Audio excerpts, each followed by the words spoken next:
This is the Cowboy State Daily Morning Show with Jake.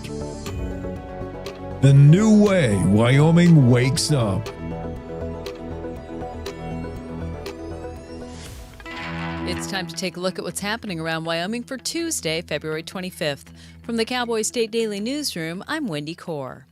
Those walking through the Wyoming Capitol Rotunda on Monday had to be careful not to step on a hand or foot. That was because around 20 protesters held a die-in at the Capitol, an event protesting House Bill 172, legislation that would ban all gun-free zones in Wyoming.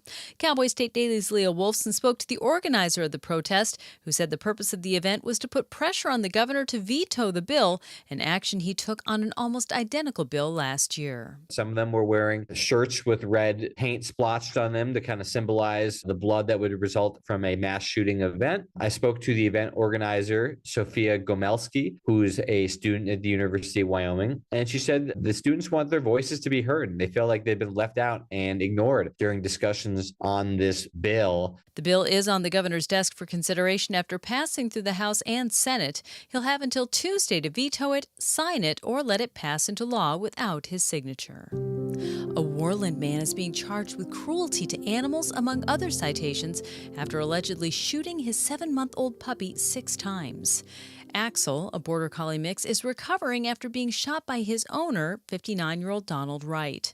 Cowboy State Daily's Claire McFarland reports that Wright was charged last week with cruelty to animals, using a gun to commit a felony, property destruction, 2 counts of breach of peace, and 3 counts of stalking in connection with Axel's shooting. The allegation is that the dog either killed some of his chickens or tore up his medication, or both, as he later told police. And he is accused of shooting it 6 times in an attempt to put it down, but multiple witnesses said he was drunk and raging at the time. And so then he goes back in the house and he doesn't finish off the dog. Though his front leg was shot, veterinarian professionals believe the dog will get to keep it. A bullet is still lodged in his hind leg, and he has 2 bullets still in his shoulder and another in his chest. At least one Wyoming U.S. Postal Service worker doesn't trust the outlook for Wyoming mail under the recently revised Delivering for America plan. Neither does U.S. Representative Harriet Hageman, who's wasted no time in filing additional legislation that will prohibit closing even small post offices without substantial prior notice. That's according to Cowboy State Daily's Renee Jean. She wants a 60-day notice for all postal services that are being consolidated, closed, basically to give residents time to appeal a decision to the Postal Regulatory Commission. This is sparked by just how Delivering for America rolled out. We didn't get adequate notice. In some cases, people didn't realize there was a deadline to register for that virtual forum. They didn't get to speak. Delivering for America proposed cutting costs by reducing mail services to locations 50 miles or more from a regional processing and distribution center. Wyoming will still not be getting a distribution center, and all of its communities are 50 miles or more away. I'll be back with more news right after this. Do you know it's illegal to dig or excavate without knowing what's below? This is Jan Warren, Executive Director for One Call of Wyoming. We will be hosting workshops around the state to educate homeowners, realtors, landscapers, underground facility owners, and excavators on the state law, industry best practices when it comes to planting a tree, building a fence, or any other excavation project you have planned. Join us for a free breakfast, get your questions answered, and learn how One Call of Wyoming is here to help. Go to onecallofwyoming.com and register today. Sheridan broke a nearly century-old temperature record Thursday, reaching minus 27. On Sunday, the high in Sheridan was 58. That's an 85-degree swing in 4 days. Cowboy State Daily's Andrew Rossi reports that the National Weather Service doesn't track this kind of record, but it's a tremendous swing. This is the time of year when Wyoming is prone to those kind of weather conditions, when you get these sub-zero surges that send temperatures well below zero, and then you get a warm gust of Pacific air, not necessarily wet, so there's not snow, but it warms things up very quickly, and that can create a lot of problems because you can go from negative 27, which was a record-setting low in Sheridan on Wednesday, up to 58 degrees in less than a week. That's an 85-degree swing within that time frame. The heavy snow and ice that fell during last week's winter storm is rapidly melting. That can cause tremendous issues for home and business owners as they learn how well everything holds up under such such extreme conditions. And that's today's news. Get your free digital subscription to Wyoming's only statewide newspaper by hitting the daily newsletter button on CowboyStateDaily.com. I'm Wendy Core for Cowboy State Daily. I'm Amy Grant, and I want to talk to you from my heart about the heart. There was nothing about my life that said, you have a ticking time bomb in your chest. But I did. I wound up in the office of a cardiologist because I was there with my husband. And at the tail end of that, the cardiologist looked at me and said, I want to see you. No one was more surprised than I was to learn I was living with a rare heart condition. He said, Amy, this condition, you'll be fine, and then catastrophic. A few months later, I had open heart surgery that saved my life. And I owe it to the research and life-saving medical breakthroughs developed by the American Heart Association. I'm grateful for the American Heart Association. Their research gave me more time to do the things I love with the people I love. So listen to your heart. I'm here today because I did. Learn more at helpheart.org.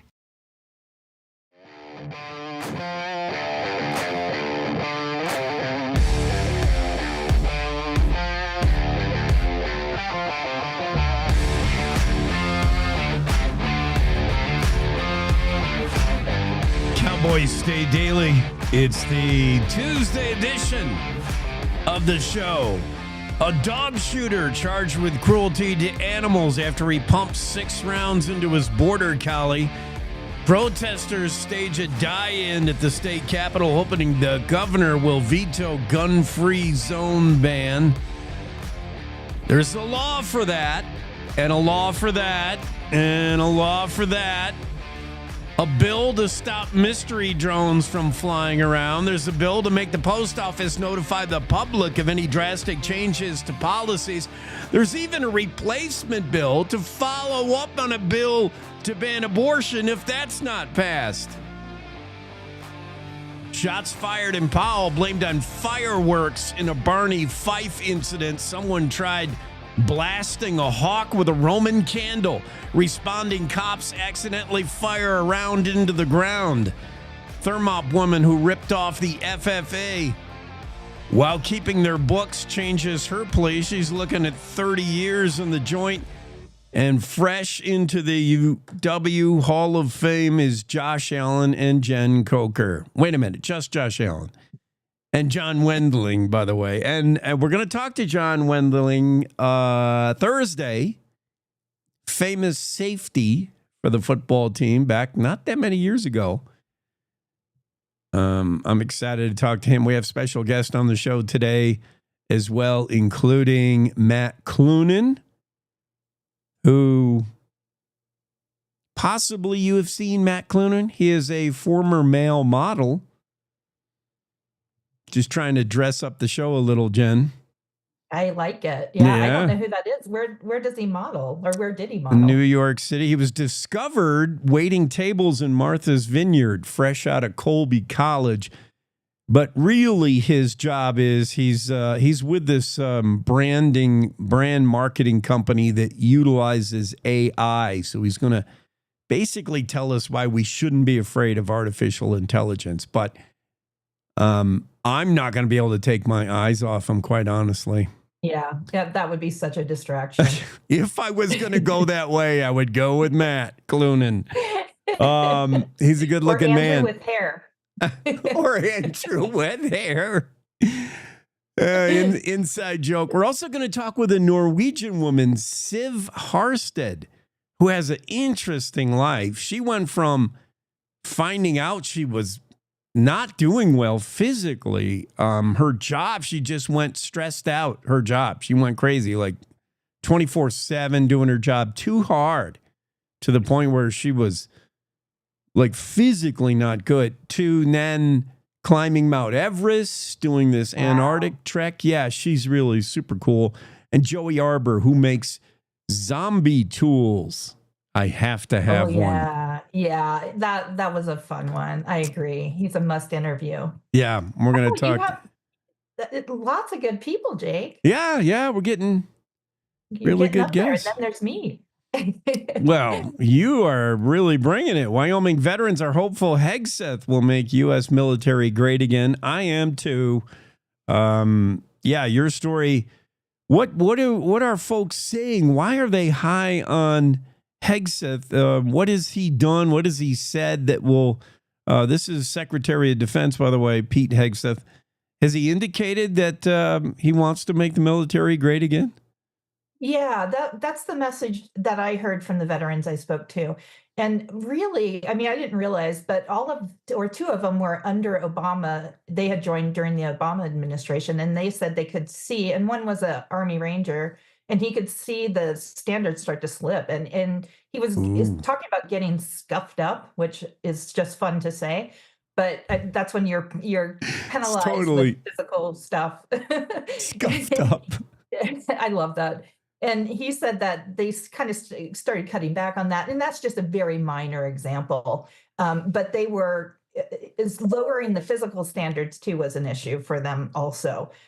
So they're excited about that, but they're also excited. You know, one spoke about those certain days that you celebrate, like National Native American Day and whatnot. And he said that was so counterproductive for calling out those individuals for, you know, celebrating that way, because it was counterintuitive to the way they're trained to be a unit, regardless of who you are. You know, that they don't look, Right. they don't care about skin color or your gender identification. And that just isn't part of the mission. So they're excited to see that all pulled out. And after I wrote that story, a couple people reached out and said, you conflated the VA with the DoD. And that's accurate. So the veterans benefits actually come from the VA. And so I'll be following up there because I guess they're that spokesperson, Doug Collins, sorry, is did something recently. So I will be following up with that as well in the coming weeks. Hmm. Did something that's very specific, but Right. No, I totally see the point where I understand, like, we're in a day and age where everybody wants to celebrate their individuality. It's all about you. But the military, yeah, you're not you. You're nobody. And then the first one to tell you that is your training sergeant or whoever that dude is. Like, yeah, you're part of the unit. You're just part of the, yeah, I totally get yeah. that. And I didn't realize they all got punished together too. Like one guy got a Mm. DUI, and that was really, you know, the sergeant came down on the unit and said, "You guys weren't taking care of him. You weren't watching him." And so they all got called in and got called to the carpet, and held to account. So Yeah. I thought that was interesting too.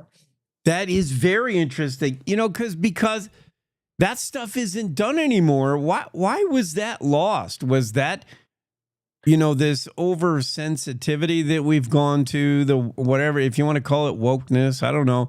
Is it wrong to discipline a whole group for the act of one? Or like, does that send the wrong message or the right message? It feels good to me Yeah, I that. kind of like it also, but yeah, I guess that was starting to change also. Mm, So they're excited, and also they liked the fact that he served and he served in the war, you know, terrorist wars. So he has that understanding, and also his work with nonprofits in the private sector. So people were excited about the new energy he brought to, and the fact that in their minds, understands the issues. and what matters a lot to veterans who have done their time, done their service, is after and being taken care of. And in one instance, who Moore that you talked to, yeah, he said he hopes Hegseth modernizes and streamlines veteran services to make it easier for veterans to access health care, for instance. I'm sure that whole paperwork, you know, to get some procedure done at the VA that the military should pay for, the government should, I'm sure it's like so antiquated. Yeah, I hope they make that easier and better. And I hope Yeah. Hegseth follows through on what he said January 27th, his message to the troops. He promised to revive the warrior ethos. I like that. Make the military great again. Yeah, and I guess the issue is the medical records aren't electronic. So that's, Oh, think about how antiquated that is. So I'll mhm. be following up on that in the coming weeks, and I'll let you know more when I know more. Yeah. Good deal. I like that story. Jen Coker, Wyoming veterans are hopeful. Pete Hegseth will make the U.S. military great again.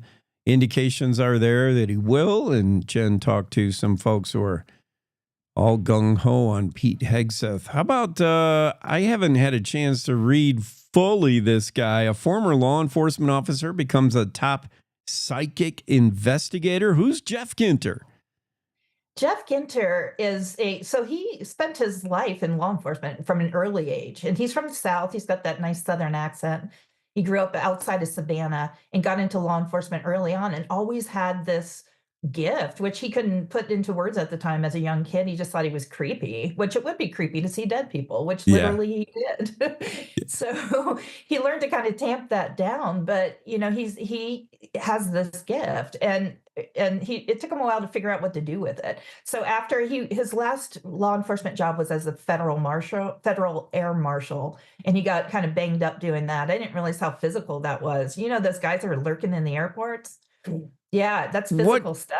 It is? What are they Yeah. helping the air guys to throw bags into the jet? What are they doing that's physical? Yeah, I guess they have a really strict physical regimen that they have to keep up with. So they're always training. Yeah. Because they have to O.J. Simpson it through the airports. Oh, yeah. Yeah. Yeah. O.J. Simpson it. That's only a reference some people are going to get. I know. That pains me. Yeah, so when he medically retired, he decided to actually use those visions and whatnot to fight crime. And he doesn't always, he does readings, he does spiritual cleansings and everything else that a gifted, intuitive psychic would do. But the law enforcement, given his background, he's very passionate about. And I've since had a couple families of the missing reach out to me and say, hey, can you put me in touch? And I have. So we will stay tuned to see if he finds any of these people. You really think he's for real, his spidey sense? I like, I don't have an opinion on anything I write, quite frankly, but why not? Have you ever had a premonition? And I talked to another law enforcement officer who's kind of embarrassed to tell me. He's like, yeah, he's had those premonitions also. It wasn't the same impact, but he could see things in advance that he knew not to go into a certain situation. Ooh. And I don't know. I mean, have you ever had any intuition? Maybe people know how to tap into it. I don't know. I don't think so. I don't think I have. I mean, there's a gut feeling about don't go into that room, and you were right. Yeah. Some guy was lurking, but then there's a whole nother level where Jeff Ginter is tapping into something really interesting. It's intuition on steroids. Uh-huh. But he did tell me, and I specifically did not disclose any of the cases he's worked on. One actually outside of this country is still very active. So I couldn't, but the law enforcement doesn't want that publicized or the families that they called in a psychic, quite frankly. Yeah. But I will say he told me something, and I knew this case very well because I had written about it, but he was able to unearth evidence that led to a suspect, and he didn't even know he had done it because he spoke to the family, told them what he saw, and then just left, and there was no follow-up. So I told him, he's like, oh, that's cool. So who knows, Jake? Interesting. Yeah.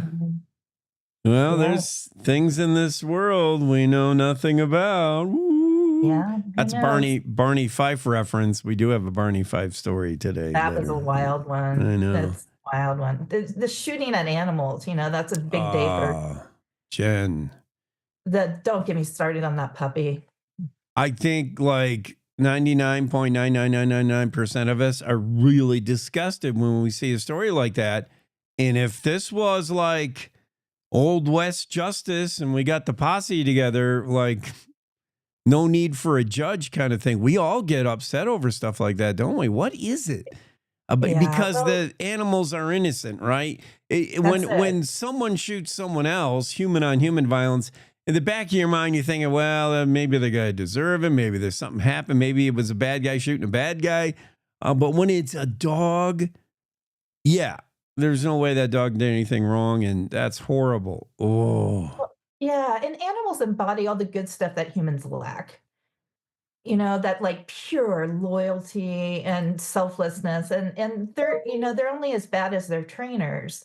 yeah. And what animal abuse, I just have no patience for. I will just openly come out as a reporter and say I'm 100% against it. Yeah. I just find it so cruel. We all are. We all share that, except for a few that like, and you worry about them because, yes, I've heard statistics show you do violence on animals and eventually you're going to do violence on humans. There's something that's not wired right when you can just pop shots at a dog. I don't care how much you were drinking. No excuse. No, there's something wrong there. Yeah. You need your head examined for about 30 to 50 years. Yeah. Something I like think that. that punishment should be at least 30 years. All right. And maybe being shot in the foot. Hey, I want to see you Thursday, okay? Sounds good, Jake. You have a good one. We'll make a date. You too. Thanks, Jen. Oh, Jen! Yes. Hold on. I don't have it. Thursday, I'm going to get my shirt. You sent me. I go to the post office once a month, literally, if that. And I finally went. And I'm so excited for you to wear that. You sent me my OnlyFans, so I'll wear it Thursday. So you're officially an OnlyFans guy. Yeah, I'm so excited. When does the money roll in? We'll see. We have to figure out how to monetize it. That's the next challenge. Right. How soon after you get your OnlyFans t-shirt does the money start rolling in? I guess I'll have to go to the post office and see if I'm getting paid. Thanks a lot, Jen. That was bet. awesome. I'll see you Thursday. All right.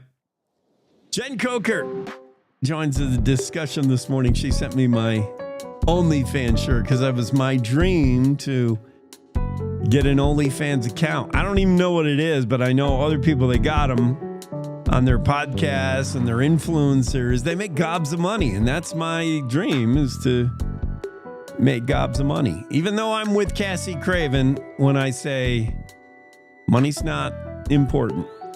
It really isn't. You're not taking it with you. You might leave it to your bratty offspring. Well, you ain't going nowhere with it. While I'm here, I don't mind having some of it. So my OnlyFans account might help in that regard. Certainly my bosses at Cowboy State Daily are not helping enough in that regard. We're going to take a quick break. We'll come back with Greg Johnson, get him into the Zoom room. And as I said, special guests galore today. We're going to be busy talking to a lot of folks. Our first break in the first hour in the Cowboy State Daily Show right now. We'll see you in 3. Don't go anywhere. Gracie and Pedro might not get along so well. They're standing on my tail. But there's one thing they agree on. There's a right seat for everyone. Oh, that's the good stuff. Whether you're a dog, Hold on, Pooch. a cat, a fish, or a rat. And I'm a ferret. Be sure to travel safe. How can you be so sure? I'm absolutely positive. On your next adventure, make sure your children are in the right seat for their age and size. Get it right at nhtsa.gov/the-right-seat. When she was 19 weeks pregnant with Finn, Kelly went in for a routine ultrasound. The doctor knew that something was wrong when he looked at his heart and saw that there weren't any chambers and there were abnormal connections. After Finn was born, he needed multiple surgeries and procedures just so he could survive. He has had 17 procedures, including 2 open heart surgeries. To be perfectly honest, I can't see Finn even getting past birth without the American Heart Association. Finn's entire family is grateful to the American Heart Association. Their support of life-saving research and medical breakthroughs gave Finn a second chance at life. I love to go on bike rides with my daddy. Thank you for helping kids like me. Learn how you can join us in the fight to help prevent death from heart disease and stroke at helpheart.org today.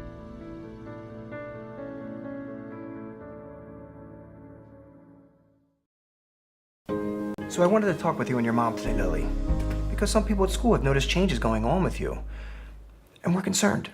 Like what? Who? Some of your friends, teachers. It sounds like you've lost interest in a lot of things lately. You're hanging with new friends? So? So, individually, maybe those things are no big deal.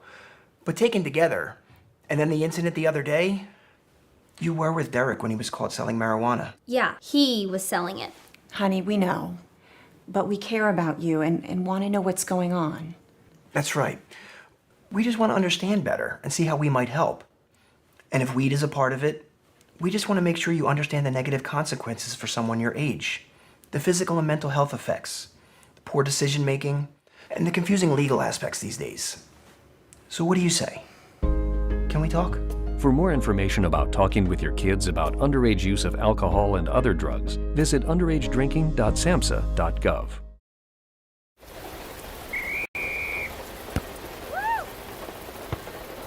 Come on! Go, Diane! Yeah, keep it going!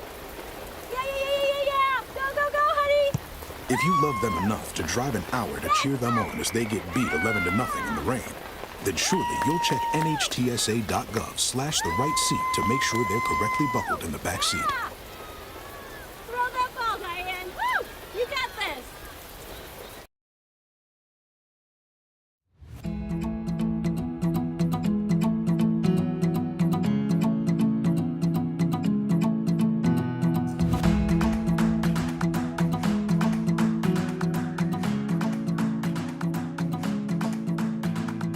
Cowboys State Daily Show with Jake continues. It's Greg Johnson into the Zoom room. Greg, let's get this one out of the way before my blood pressure gets too high.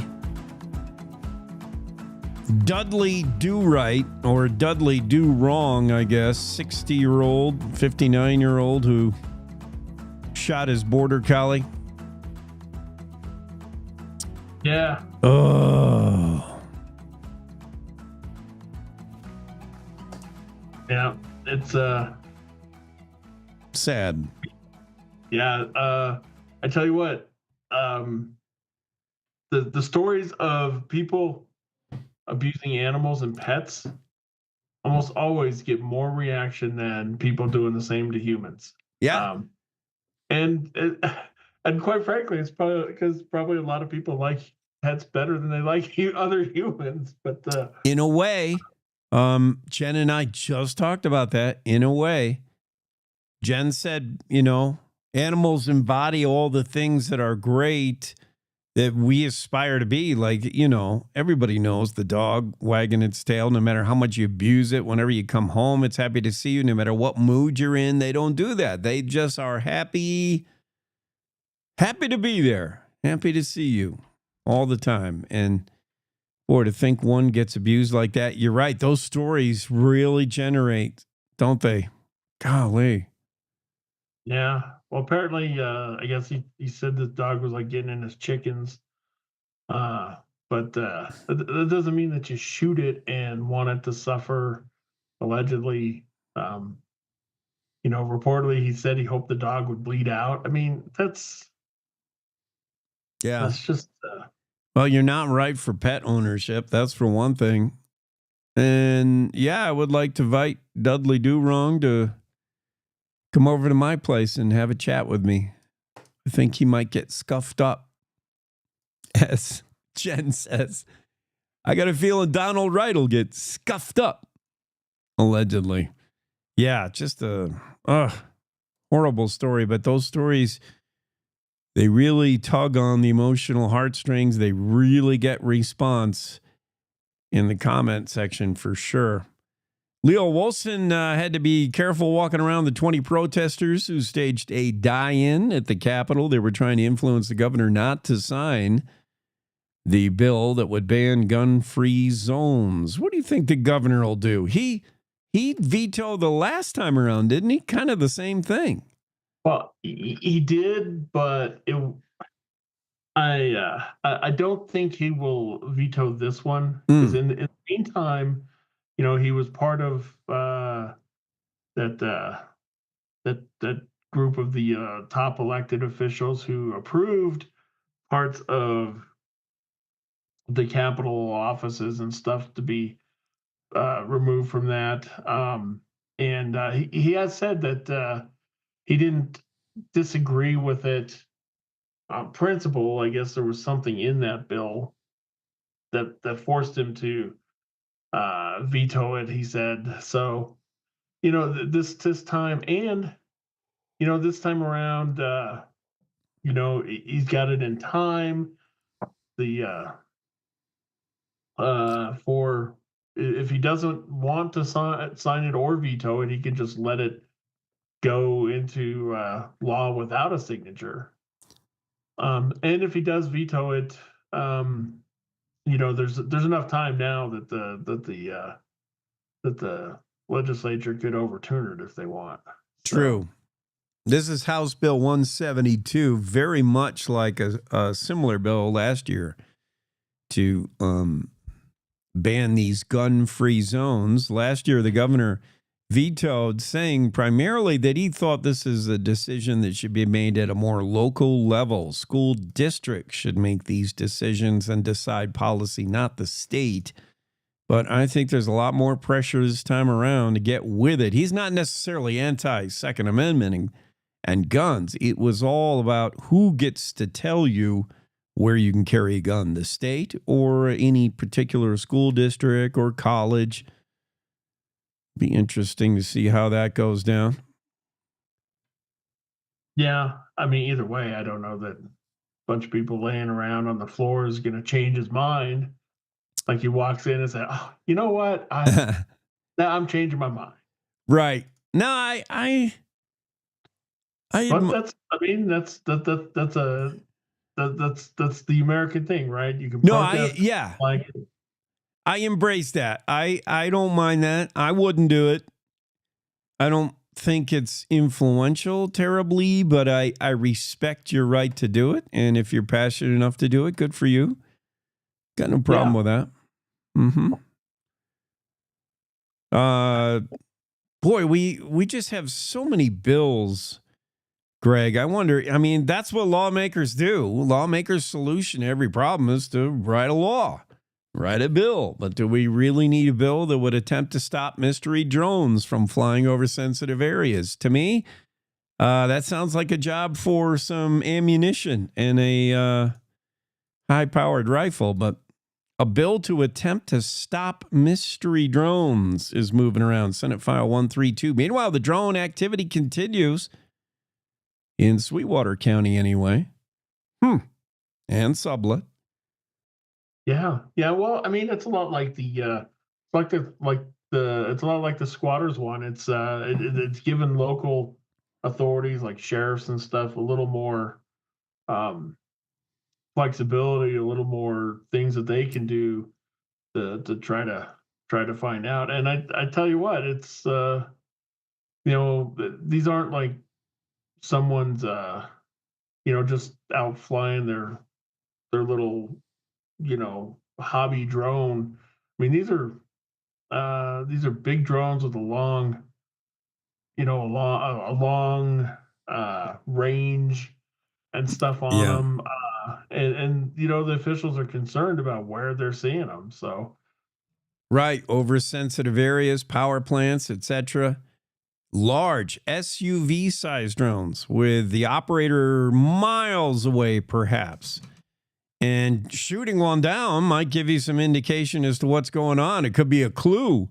But I see you're right. The law is necessary because let's say you shoot one down and it was just some guy flying his drone, and now he wants to sue the Sweetwater County Sheriff's Office for killing his drone. I guess we do need laws. Laws everywhere. We need a law for the post office to be able to give us a heads up if they want to make a major policy change. Harriet Hageman has proposed a bill along with U.S. Rep. Emanuel Cleaver, Missouri, and that would require a 60-day notice if the post office wants to make some significant policy change. And she also does not trust that the whole delivering for America, at least the aspect that would take mail out of Wyoming for processing and delivery, she doesn't trust that really a solid decision has been made there. Yeah, I ask you this, Jake. I don't know any right now. I don't know right now that agency has much much trustworthiness Hmm. across the board. I don't know that you trust much about the postal service these days. I mean, they're slow. They're getting worse. They cost a lot. It's a real mess, and it's getting to a point about whether people debate whether we really need the postal service anymore when you consider all the other uh, options available.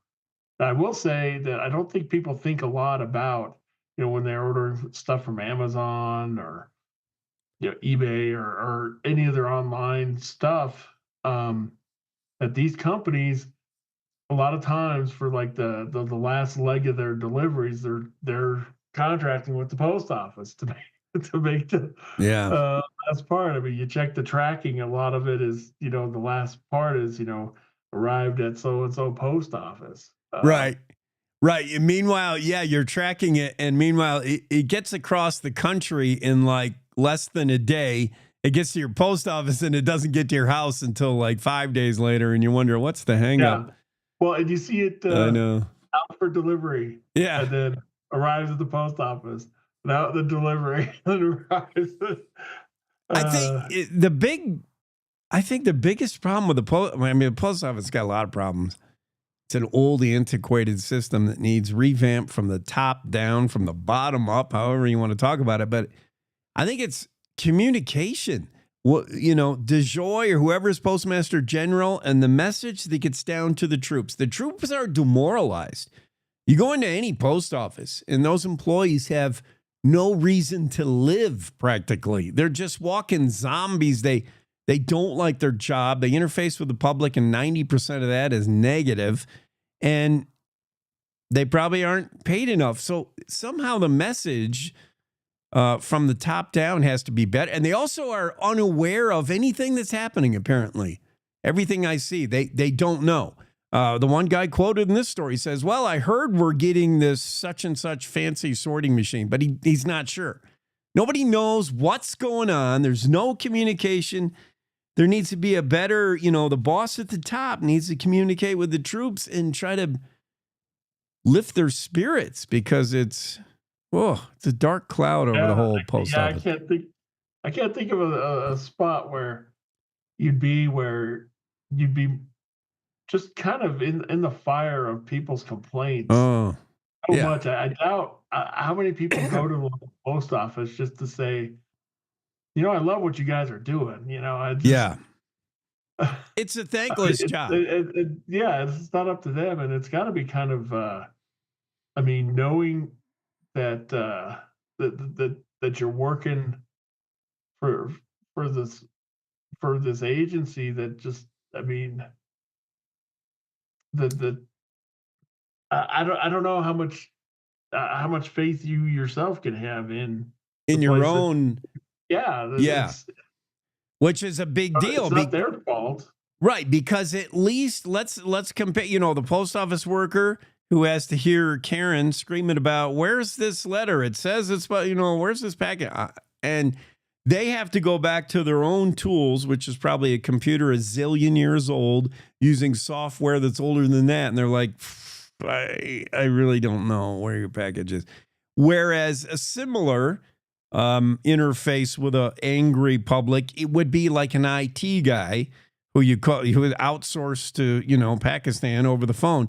At least in that case, the IT guy probably solves a great majority of the problems. My computer, this software isn't working. It did. Have you restarted? Oh, yeah, you're right. Wonderful. Thank you so much. Right. And there's some resolution there, and some skill, but at the post office is like nothing. You start mad and you get angrier. I feel for anybody who works wearing the gray. What else is happening? It used to be that you knew your neighborhood postal carrier. They walked the route, they went to the house, they delivered it, and now you don't. They drive up to this huge. At my place, the getting the mail is going to it's like a block away on another street where there's this huge bank of like 50 post boxes. You Yeah. know, and you go there, you never see them, you don't know who they are. Right. And it's just that the personal thing, like, people deliver milk and stuff anymore. They just don't do it. The dairies don't do it. The mailbox cluster has saved many a postman's pants from the angry dog. I think that's why it was invented. Down, Fido. Yep. All right, what's going on in Powell? This shows you the importance of communication. Communication, seriously, is so key. If you get the wrong message from dispatch to the officers, the wrong message began, semi-panic in Powell. Shots fired, active shooter. It went from shots fired, active shooter, and now cops are on edge in Powell. And it turns out it's just somebody trying to blast this pesky hawk with a firework. Oh, my goodness. But it started an episode of Keystone Cops, practically, as Powell officers responded. There was an accidental discharge of a gun into the ground, and what a mess. Yeah. I don't know. I mean, a lot of people in Wyoming, they know firearms, they know guns and stuff. I don't know who mistakes a Roman candle for fire, for firearms. Yeah. Again, but yeah, and the fact that they're. I don't remember seeing it in Claire's little story. But there had to be some kind of alcohol involved where you're trying to shoot a hawk with a Roman candle. It's like, come here. This is the best way. That goes without saying. Yeah, the hawk had been attacking the homeowner's pets. And the homeowner took the only recourse any normal person would. You head to the fireworks pile and you find a handy Roman candle and point it at the hawk. Yeah, maybe nice. It works though. Maybe the sparkling nature of it, freaks it out. Perhaps. It could be this has worked in the past. Could be a very logical response. Hawk mitigation, perhaps. Yeah.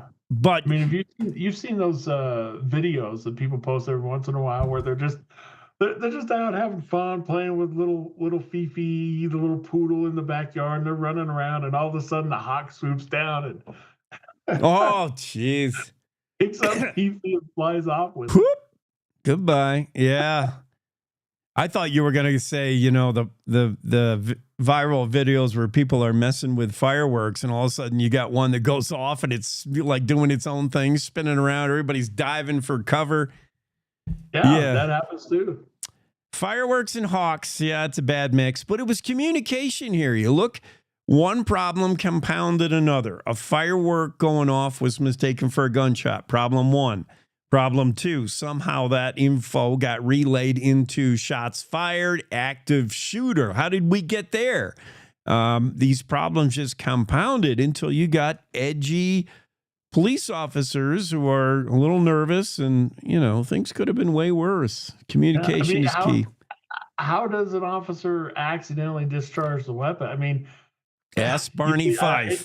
I hate to make fun of it, but it's like the old Barney Fife is like excitedly trying to get his gun out of his holster and in the holster. Maybe that's the. No, it happens. Maybe they got to keep the bullets in the pocket from now on. Maybe. No, I could see how that happens. Officers, especially, we're talking about small town Wyoming, Powell PD. How many times do they draw their service weapon in the course of their career? Now, yes, they go to the, they go and practice marksmanship, and they probably have to, pass certain benchmarks once a year, and they do all that. They go to the shooting range, but it's, your firearm's already drawn. It's the act of taking it out of the holster. You should be You should do that. You should practice that a lot, I would imagine, if you're law enforcement, because, yeah, things can get hanky doing that. I can see And I that. can understand you get I mean, if you're responding there when you get out, I guess you probably should have your weapon drawn if the report is, there's an active shooter. Yeah. You need to be prepared. I guess that's what they were that they were thought they were responding to. So Josh Allen heading to the UW Hall of Fame. One woman who was keeping the books for the FFAs in a little bit of trouble, facing up to 30 months in prison. And these stories and more we'll talk to after this quick break. Stay with us. Stay there, Greg. In today's digital world, it's hard to know who to trust. Your local TV and radio stations bring you the facts. Misinformation and deep fakes flood social media, but broadcasters deliver verified and accurate news. For news, emergency updates, sports, and entertainment, turn to your local stations. Text TV to 52886 and urge Congress to support the vital local journalism broadcasters provide. The climate that we're operating under has everyone on the defensive. You see a person and you automatically put them in a box and say, well, this is what this person should be like. All of this ostracizing people, what are we afraid of? We're called to love one another. It can't be, I reject you as a person. This country's been through so much. Its people has been through so much. Why can't we fix this? Do we have issues we have to deal with? Yes, we do. But we're not going to be able to deal with them if we're fighting and yelling at each other and not listening. Yeah, she has an accent. Oh, gosh, she dressed funny. But we're talking the same thing. We're all concerned about our children, concerned about the world we live in. A lot of people wouldn't even think we should be here talking to each other, but I'm sorry, I disagree.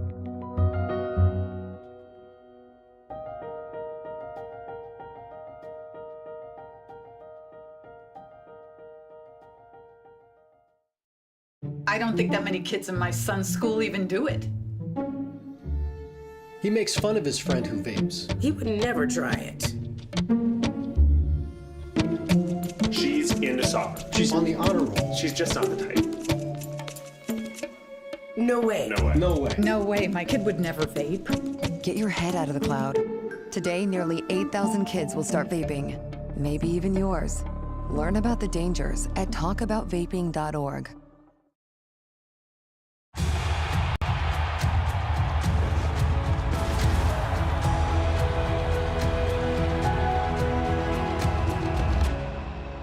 Breathe. Love what you do and you've already won, my parents used to say. My parents whose smiles were my first finish line, who championed respect, whose resilience built mine. Even more than I wanted a gold medal, I wanted a heart of gold, like the mentors who were my balance beams refusing to let me down, and the coaches who spoke out to anything out of bounds. Heroes who never stood on podiums, but stood up for me. Every shot I made, give the assist to those who since my youth were referees, ready to blow the whistle and end abuse.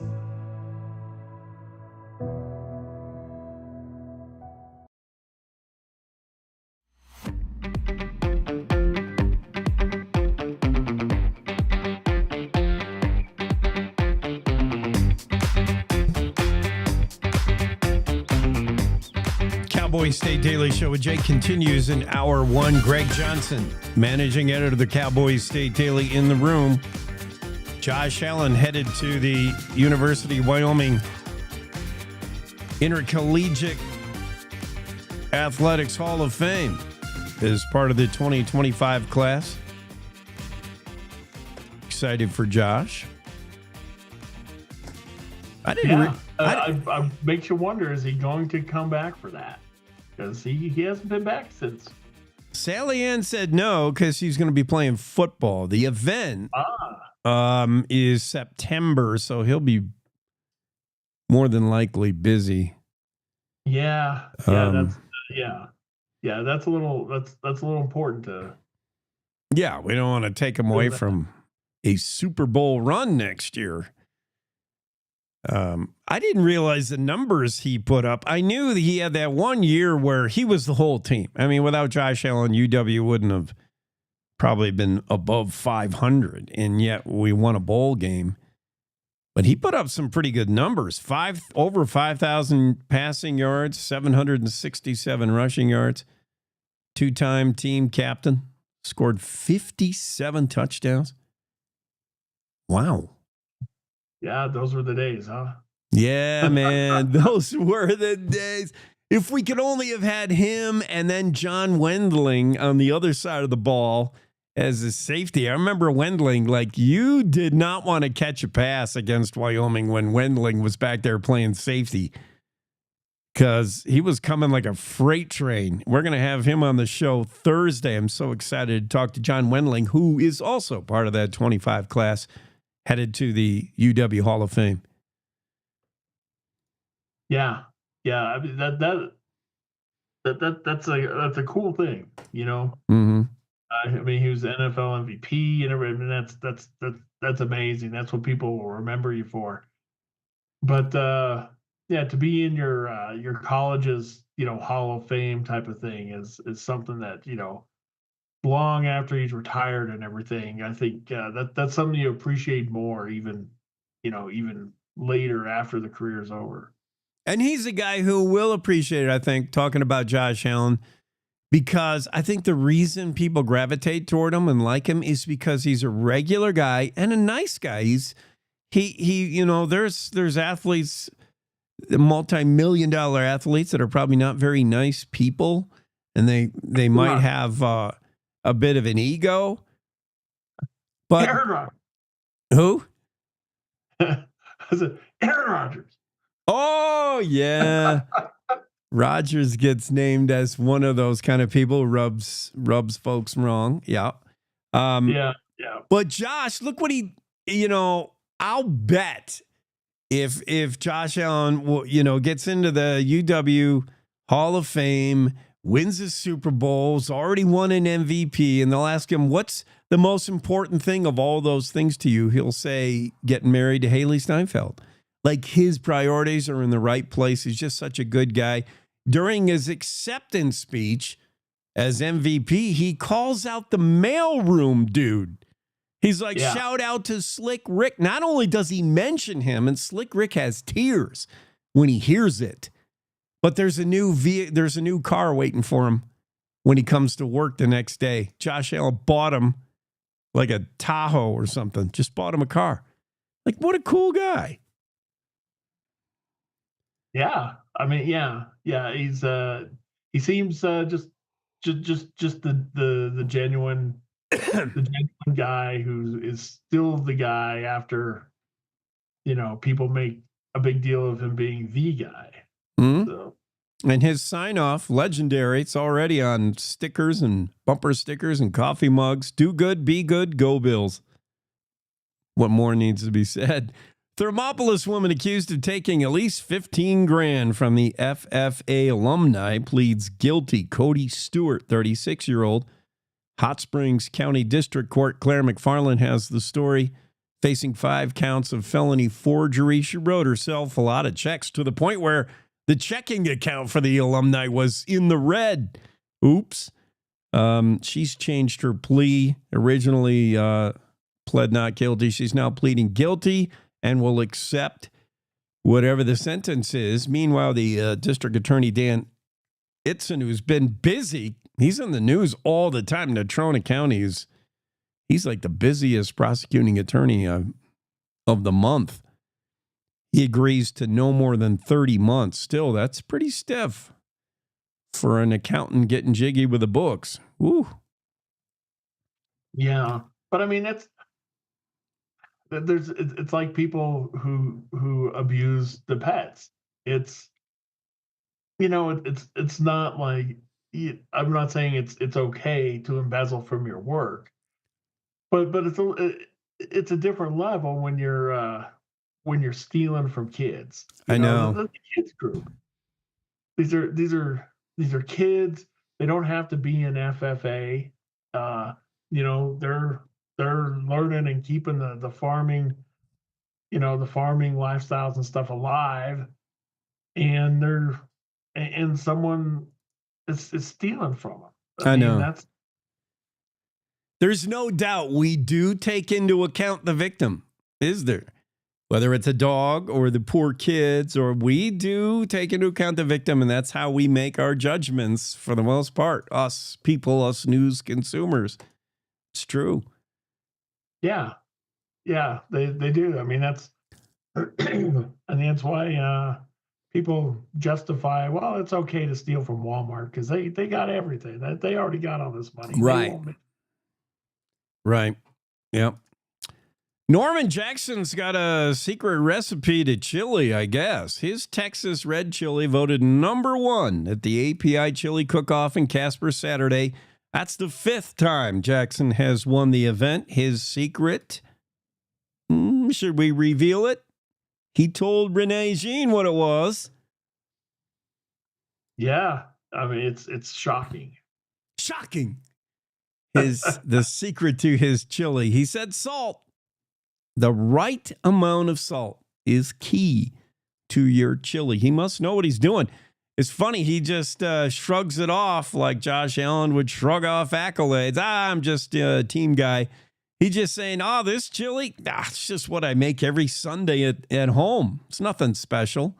Judges would disagree. They say his chili was good. That was a jam-packed thousands at the Ford Wyoming Center in Casper for the 32nd annual event. And for the 5th time, Norman Jackson heard his name called. Good job, Norm. Yeah. The chili is one of those things. Everybody's got their own recipe for it. It's your it's your thing. And I got a good one. I have a good chili recipe. Really? I make a pretty killer chili. It's a Texas red. There's no beans in it, and I use real meat. I cut it up. I chop it into little squares. It's not ground beef. It's actual little. Oh, wow. Chunks of meat. I go pretty serious with it. It's pretty good. Well, I mean, you just answered the age-old question, how chili is divided in 2 different camps. It has beans or it doesn't have beans. And I'm of the no bean camp. Texas chili, no beans in chili. Yeah, I don't mind beans in chili. I make it without. I make it just the traditional way. Mm-hmm. But I have no problem if you put it in. Say you want to stretch it. It's a budget thing for you, and you want to have more of it or something. I don't mind putting beans. If someone wants to put beans in it. That's exactly it. It's a filler. It's like, putting corn in dog food. It's just an unnecessary filler. And I don't like beans personally. But yeah, I'm of the chili no beans camp. With Texas on that one. Yeah. And then that way, I mean, you can just eat it as a bowl with chili with some little bit of cheese in it, or you can put it over burritos, or you can do all kinds of stuff with it. I'm getting hungry. Stop, Greg. Stop. I've been a judge. I judged the annual chili cook-off in Laramie a few years ago. Oh wow! I have to admit, there were a lot of really bad chilies. I didn't like a lot of them. It was hard to be. I don't know. Maybe I was expecting more. I think if you're going for a chili cook-off, man, it needs to be tasty, and a lot of them just weren't. So you don't subscribe to the pizza theory of chili that even bad pizza, all pizza is good, even bad pizza, even cold. No, there can be bad chili. Yes, and you've had it. Okay, very good. Well, now I'm all hungry. I got to have some chili today somehow. But. All right. Carry on, Greg. I appreciate you coming on this morning, this Tuesday. All right, Jake. Awesomeness. Have a great day. You too. Cowboy State Daily Show continues as we wrap up hour 1. Let's check in with Wendy Core and get the local news, find out everything going on. And when we come back for the second hour, we'll talk to Matt Clunan, Siv Harstead, Jackie Dorothy. We're jam-packed next hour with guests. It's the Cowboy State Daily Show with Jake.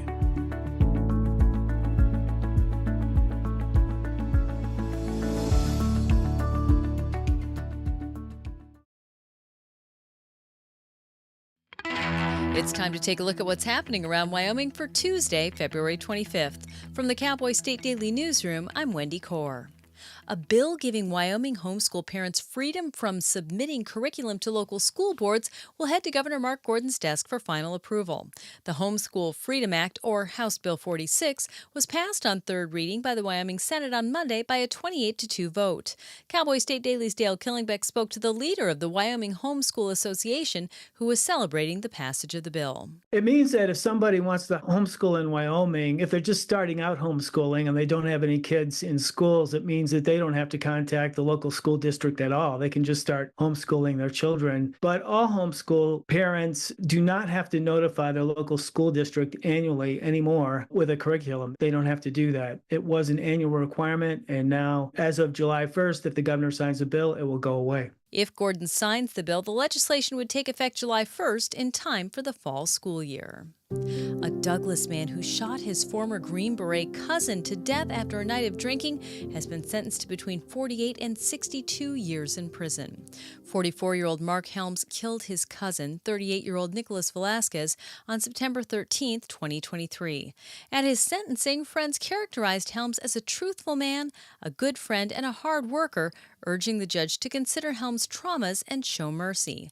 However, Cowboy State Daily's Claire McFarland reports that Velasquez's loved ones disputed the intensity and merit of Helms' military exploits and said Velasquez was the real hero. He was trying to make the case that due to his military missions and service, he had too much PTSD and wasn't rationalizing his conduct the night he killed his cousin. Loved ones testified, and their whole vibe was, actually, Nick Velasquez, the victim, was the true hero. Let me tell you about his service as a Green Beret. Helms was given 516 days credit for time he already spent in jail, and he was ordered to pay $7,000 in restitution as well.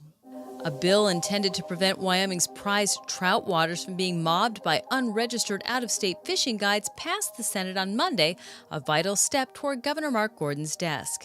House Bill 5 would set up guidelines for regulating fishing guides. Cowboy State Daily's Mark Hines reports that fishing guides on both sides of the Wyoming-Colorado state line have voiced support for the bill. There's essentially no regulation over guided fishing in Wyoming, and so folks are saying that's pulling a lot of folks that are calling themselves, hey, I'm a fishing guide, coming in from places like Colorado and overcrowding the waters. And I did talk to a guide from Wyoming, and I also talked to a guide from Colorado. They're both all for it. The guy in Colorado said, I jumped through the hoops. I got my certification. I got my permit from the BLM. I think that anybody coming from Colorado should do what I did. Because some amendments were made in the Senate, the bill will go to concurrence, which is a process for House and Senate members to hammer out the differences before sending it on. I'll be back with more news right after this. Did you know it's illegal to dig or excavate without knowing what's below? This is Jan Warren, Executive Director for One Call of Wyoming. We will be hosting workshops around the state to educate homeowners, realtors, landscapers, underground facility owners, and excavators on the state law, industry best practices when it comes to planting a tree, building a fence, or any other excavation project you have planned. Join us for a free breakfast, get your questions answered, and learn how One Call of Wyoming is here to help. Go to onecallofwyoming.com and register today.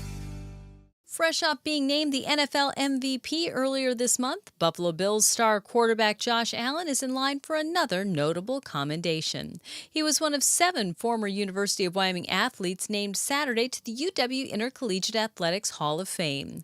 Cowboy State Daily's Justin George reports that Allen was one of 7 athletes selected for this year's honor. What's interesting is Josh is the second Buffalo Bill on that roster this year. The second Buffalo Bill that was also picked was was John Wendling. He's from Rock Springs and played in about 2003 through 2006 and was a safety. So it's an honor for Josh, but when you look at what he's achieved this year, he's kind of had some big major awards. So when you have the NFL MVP, and he proposed to his fiancee, Hollywood actress Haley Stanfield. So he's on quite a great run here since November. At UW, Allen threw for 5,066 passing yards and ran for 767 rushing yards.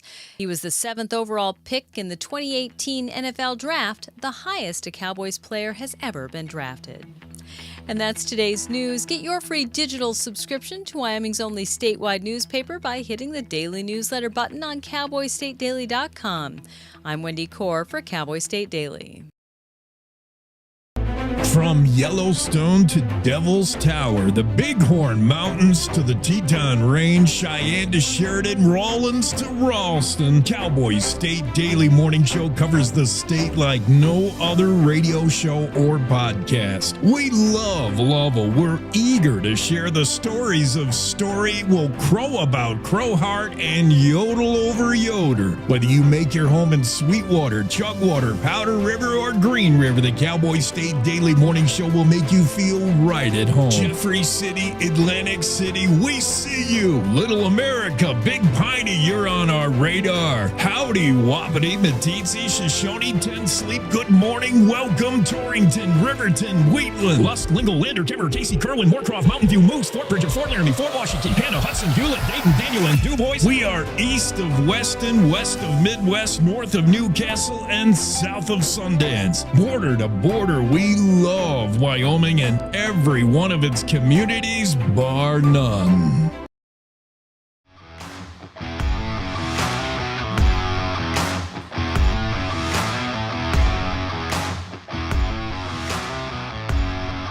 Cowboys State Daily with Jake continues hour 2 here on this Tuesday, and we welcome into the Zoom room special guest Matt Clunan. Matt, am I saying your last name right? Clunan?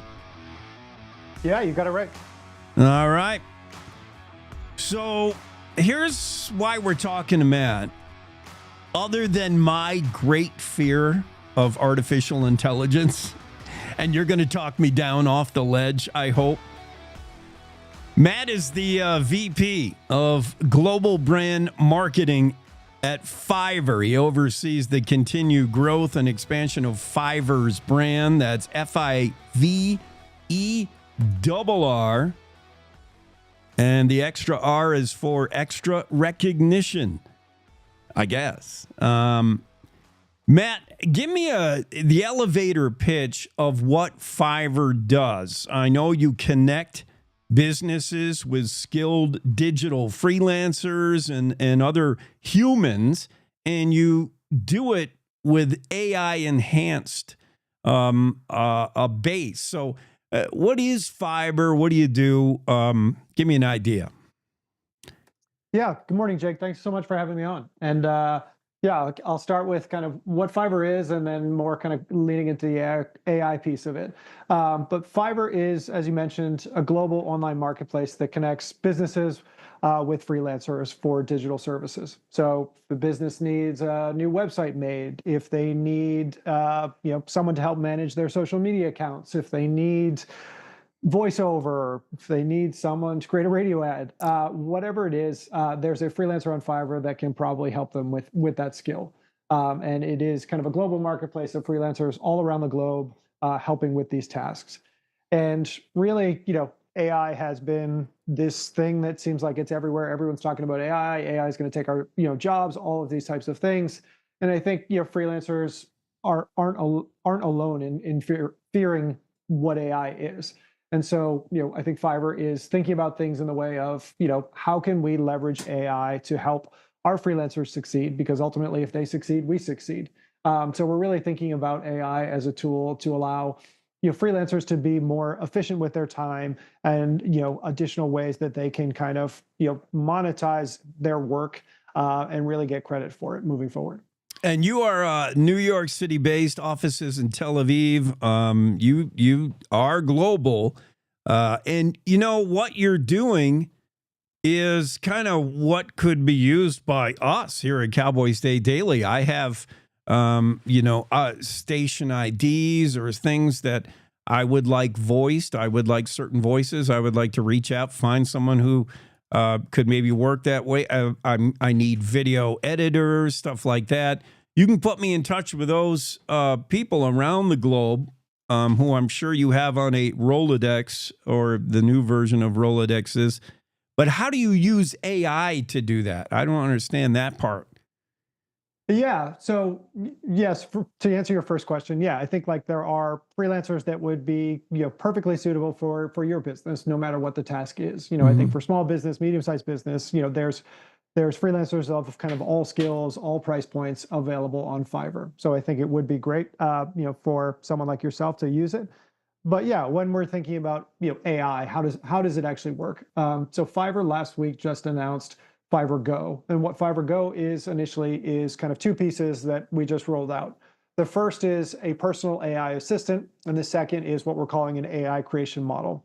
Going to the assistant first, the assistant is basically what it sounds like, a personal AI assistant. It will learn a seller's what a seller is selling on the platform. It'll learn how they communicate with customers in the past, analyzing their past conversations, and it will understand kind of really what they want to communicate to sellers. And then that assistant will be able to engage in real conversations with customers on their behalf. So it will be able to kind of help them convert sales, help them free up time by not dealing with as many admin tasks, and ultimately allow them to really focus on their skills. And if it's a designer, it will give them more time to design. It will help them kind of close sales.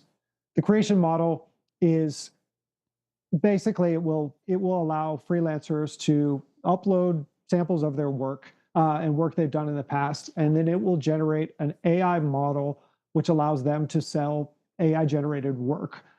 So it will match their unique style, and it will be personalized to them, but it will allow them to to monetize that. So someone looking for an illustration, they could go on some of these other AI tools, but what they're really going to get is something a bit more generic, and they'll have to understand really how to be a prompt engineer and say the exact right things to get the right output. What with the creation model, they'll be able to see a seller's past work, understand, yeah, I want something that looks like this, but I want it to be this exact thing. The seller will also be kind of involved in that work in, hey, the AI model delivers something that's 90% there, and that seller can kind of step in and do human tweaks to that to really perfect what was bought from the customer. We're talking to Matt Clunan, live from New York. He's VP at Fiverr. Fiverr utilizes AI to put businesses in touch with freelancers. Matt, it seems like right now your skill set, you are a hot commodity, and I don't mean your former work for Ford Agency modeling.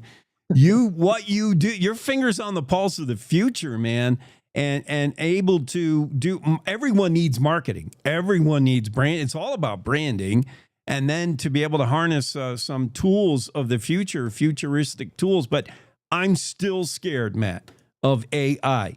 I just read something the other day that says most people can't tell the difference between artificially intelligent derived poetry and human poetry. That's frightening. In fact, when given an AI robot written poem and a human written poem, most people prefer the AI version. That's scary. If I'm a content creator, if I'm a writer signed with your outfit, Fiverr, I'm worried AI's taking my gig. I think I'm a better writer than a robot, but am I? Can Fiverr protect humanness and still use AI? Yeah, and I think it's a good question, and it's a real fear that I think society has today. Is everything just going to become fake and computer generated, and the lines between what's real and what's not real become really blurry.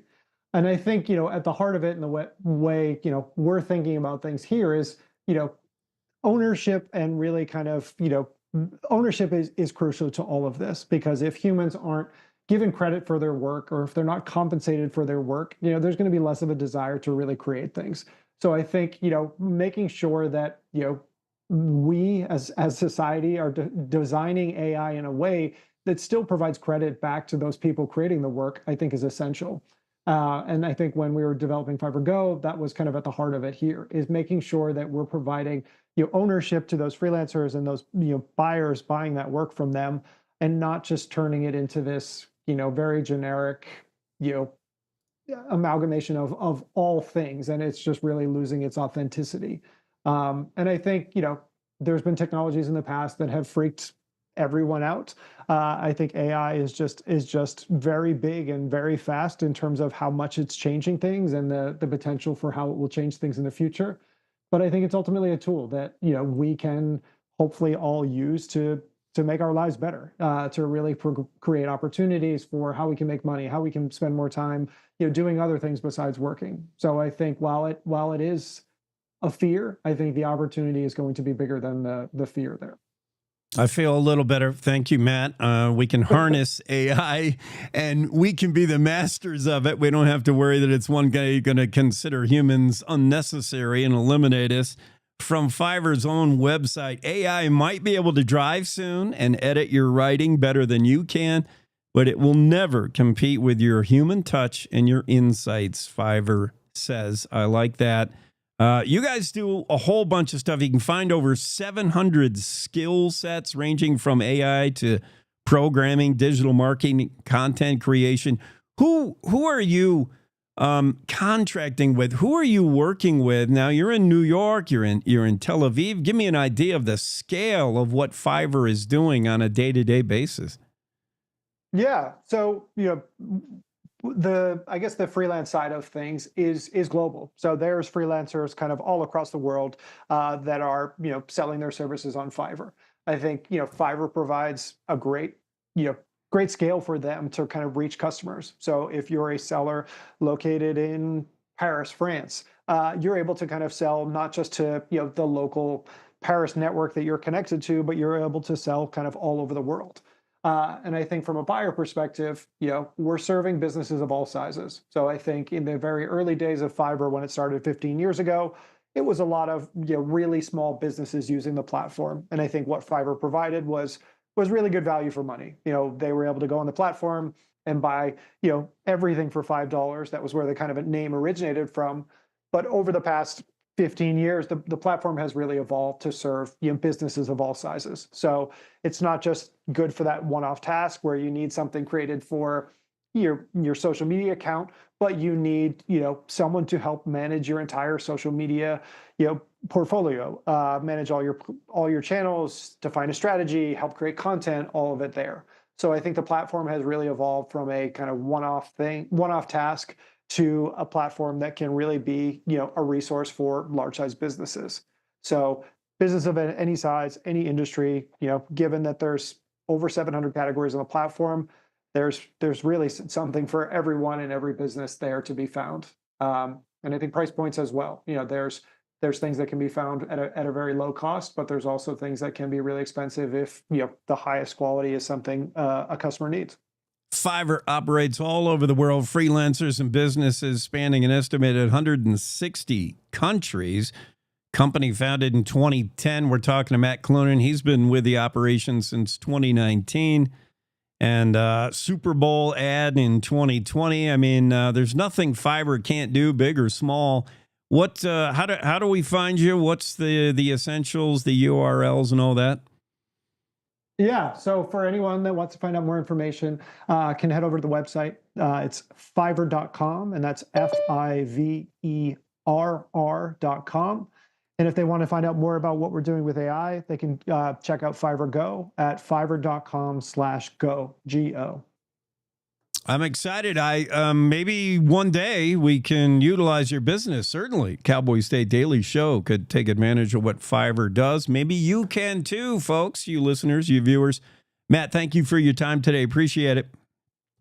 Thanks so much, Jake. Appreciate it. You bet. That's Matt Clunan with Fiverr, and that's FIVERR. Check him out on the interwebs. Thank you, Matt, for popping in with us. Matt, by the way, I made the reference. He is a former model for the Ford agency, male model. Discovered waiting tables in Martha's Vineyard. Isn't that how we all broke into the business, right? Just a server in Martha's Vineyard and somebody sees us. Let's get into the Zoom room with this guy. Talk about former male models. This is a current male model. Don Day with a Don Day weather forecast. Don, you're sideways again. I don't know. Let's try this again. Oh, yeah. See, oh, yeah. There you are. for some reason, you don't go sideways when I go sideways at first. Oh, don't even get me going on Zoom room problems, dude. Sometimes I'm upside down. Sometimes I'm too big, too small. On my end, the problems are endless. And yeah, I'm just kind of praying for the day it works right. Today it's working right. Everything's good. Well, good. What's happening, Don? I heard you're being named into the UW Intercollegiate Sports Hall of Fame. Wait, that was Josh Allen. Sorry. No. My athletic eligibility, I used up. So yeah. Okay. Weather forecasting. Andrew Rossi, our weather journalist guy, mentioned 85-degree swings in Sheridan, setting record lows one day, and the next day melting all the snow. But, the warm temps, a day or two or three here and there, warm in the valley, doesn't necessarily mean a big melt-off and a big runoff, right, Don? No, I mean, you have to keep in mind that Arctic air mass was pretty darn impressive. Yeah. It's a testament to how intense it was. But for anybody that's been around these parts for a while, these swings in temperature, when you replace an Arctic air mass with a Pacific one, you get these Chinook patterns. This is fairly typical for this part of the country to go through that. And it's going the right direction. Certainly, I can tell the mood, the vibe of people. It's a lot better this week than it was this time last week when it was so cold. That's for sure. Absolutely. Before I ask particulars for the weather in the next couple of days, let me ask you one question sort of concerning AI. Now, meteorologists have been embracing so-called AI for a long time. You use computer models. You use data driven by computers, and that for a good part helps you forecast. Now, has there ever been a time where the models all said one thing and you went with a human gut feeling and went against the models and said, I don't think. Yeah, absolutely. I love that. Yeah. I mean, models are a great tool, but that's all they are. I mean, and part of the problem in weather forecasting, in my opinion, and one reason why a lot of forecasts go wrong or bad, is people take the models verbatim. They take them they take what the models say as, well, this is exactly the way it should be. And that's what ends up on phones. I love my smartphone just as much as anybody else, but I think they've made weather more accessible to people. I mean, you can have radar in your hand, you have all of these wonderful things, but to be able to produce forecasts for the multitudes of people who use them, you have to automate them, and you're pulling it right off the model. So, people will put the phone in my face and say, well, my phone says, and I'll say, I don't care what your phone says. It's just pulling. It literally, all it's doing is pulling from a database. It's pulling from a database straight from a model. Now, will it work? Yeah. I mean, for the next couple of days, next 3 days, it'll do pretty good. But beyond that, it's not going to be any good. And so you have to take it with a grain of salt. Your phone's a robot. It only tells you what it's been told to tell you. This guy's got decades of experience. Sometimes the human touch is necessary. Hey, you didn't have to say decades, Jay. Come on. He's got a little bit of experience under his belt. Give me a human forecast for the state of Wyoming. Well, really, there's not a lot going on other than another windy day. There's a front coming through that is going to produce some snow showers in the western and northern mountains again today. Maybe a few showers out on the plains. The good news is the wind won't be as bad tomorrow. It'll be a little colder tomorrow, but the winds will back off a little bit. Really, there's not a lot happening, Jake, till we get to next week. Once we get in the next week, the pattern changes.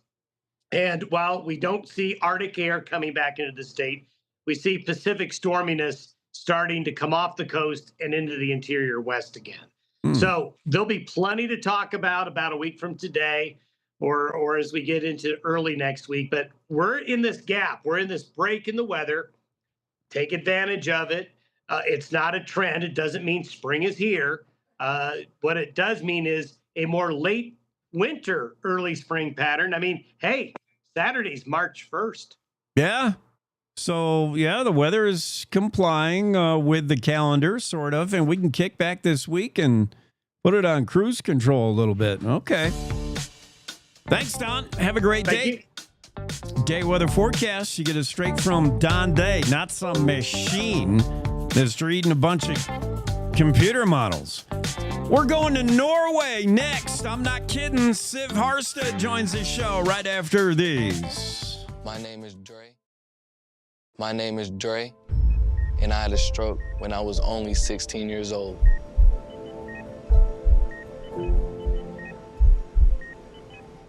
It was a normal Saturday. He played 2 games back-to-back. During the games, something was off. He said his arm felt heavy. By 1 a.m., he was in emergency brain surgery because he was having a stroke. I didn't want to, but I felt like I was just giving up. That's when I found American Heart Association. They saved me that night. I don't know if Dre would be here today if it wasn't for the work that the American Heart Association has done. The American Heart Association supports life-saving research that leads to medical breakthroughs.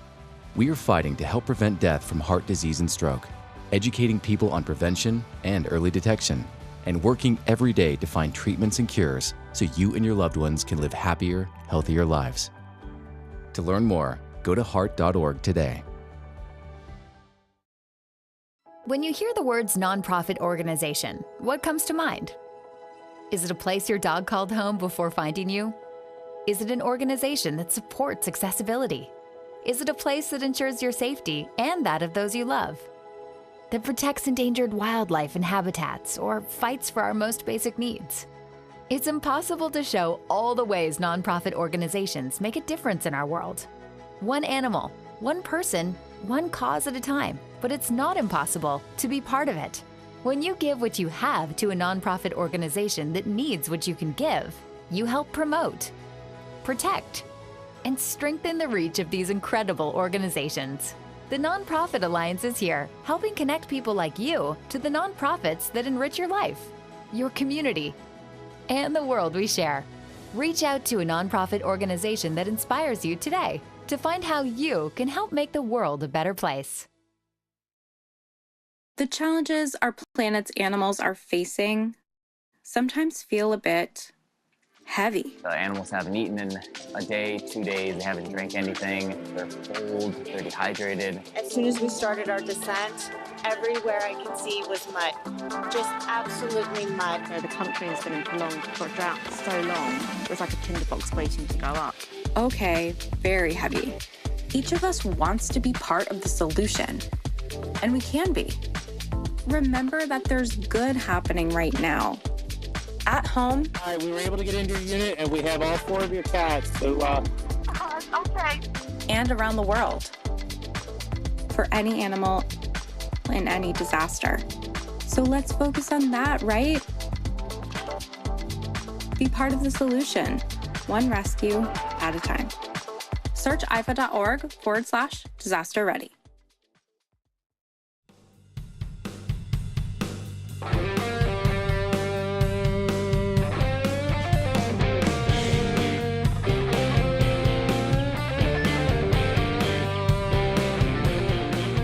Cowboy State Daily Show with Jake continues here in hour 2 on this Tuesday version into the Zoom room. And I hope I'm going to say your name right.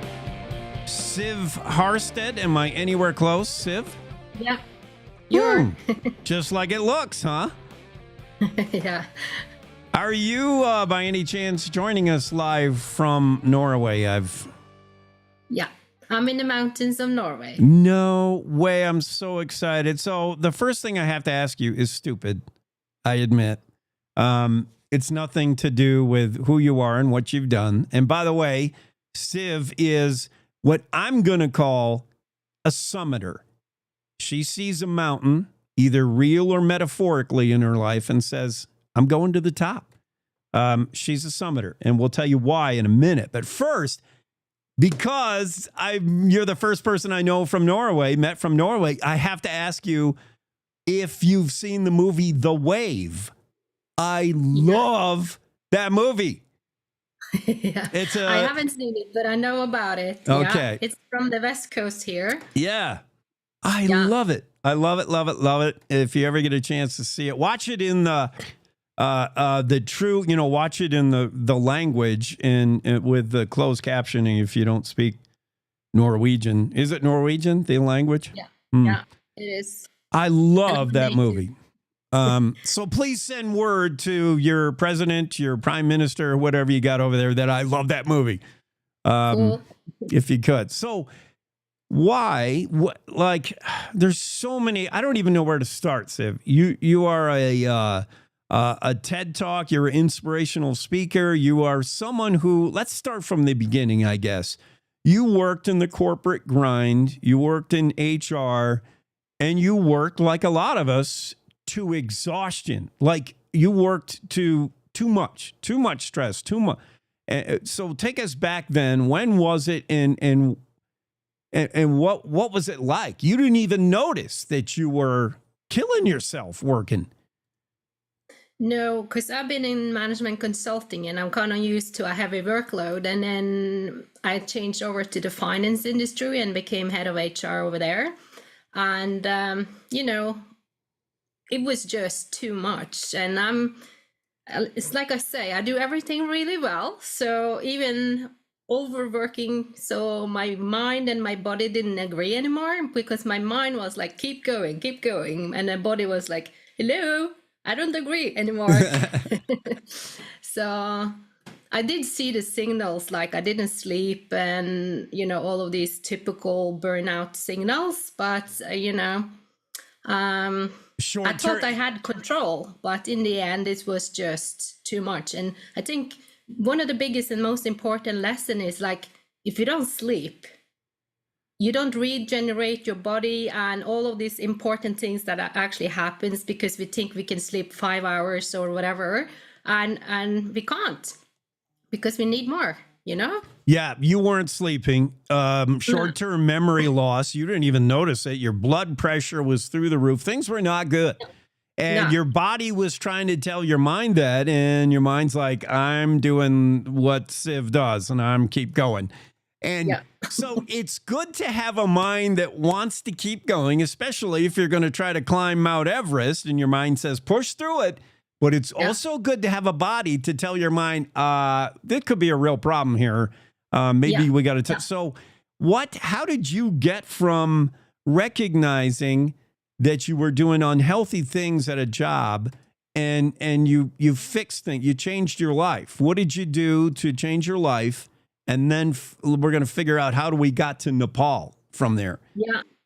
First of all, I realized I was too young to have health issues. So I was thinking, okay, I'm going to do everything that I can to sort this out. So I went into learning about diet, nutrients, sleeping. Like I said, I did a lot of alternative medicine with acupuncture and all of these things to just get healthy again. Because when you don't have your health, you don't have anything. And you don't think about it when you're healthy. But the moment it's gone, it's like, ooh. Yeah. And for me, being a physical person that loves to be active and ski and jog and, all sorts of things, downhill, ski touring, snowboard, all climbing, suddenly I wasn't allowed to go for a jog, and that was a wake-up call for me. So I did everything that I could, and around the same time, I was actually invited to go climb Everest. And initially I was like, no, I'm not going.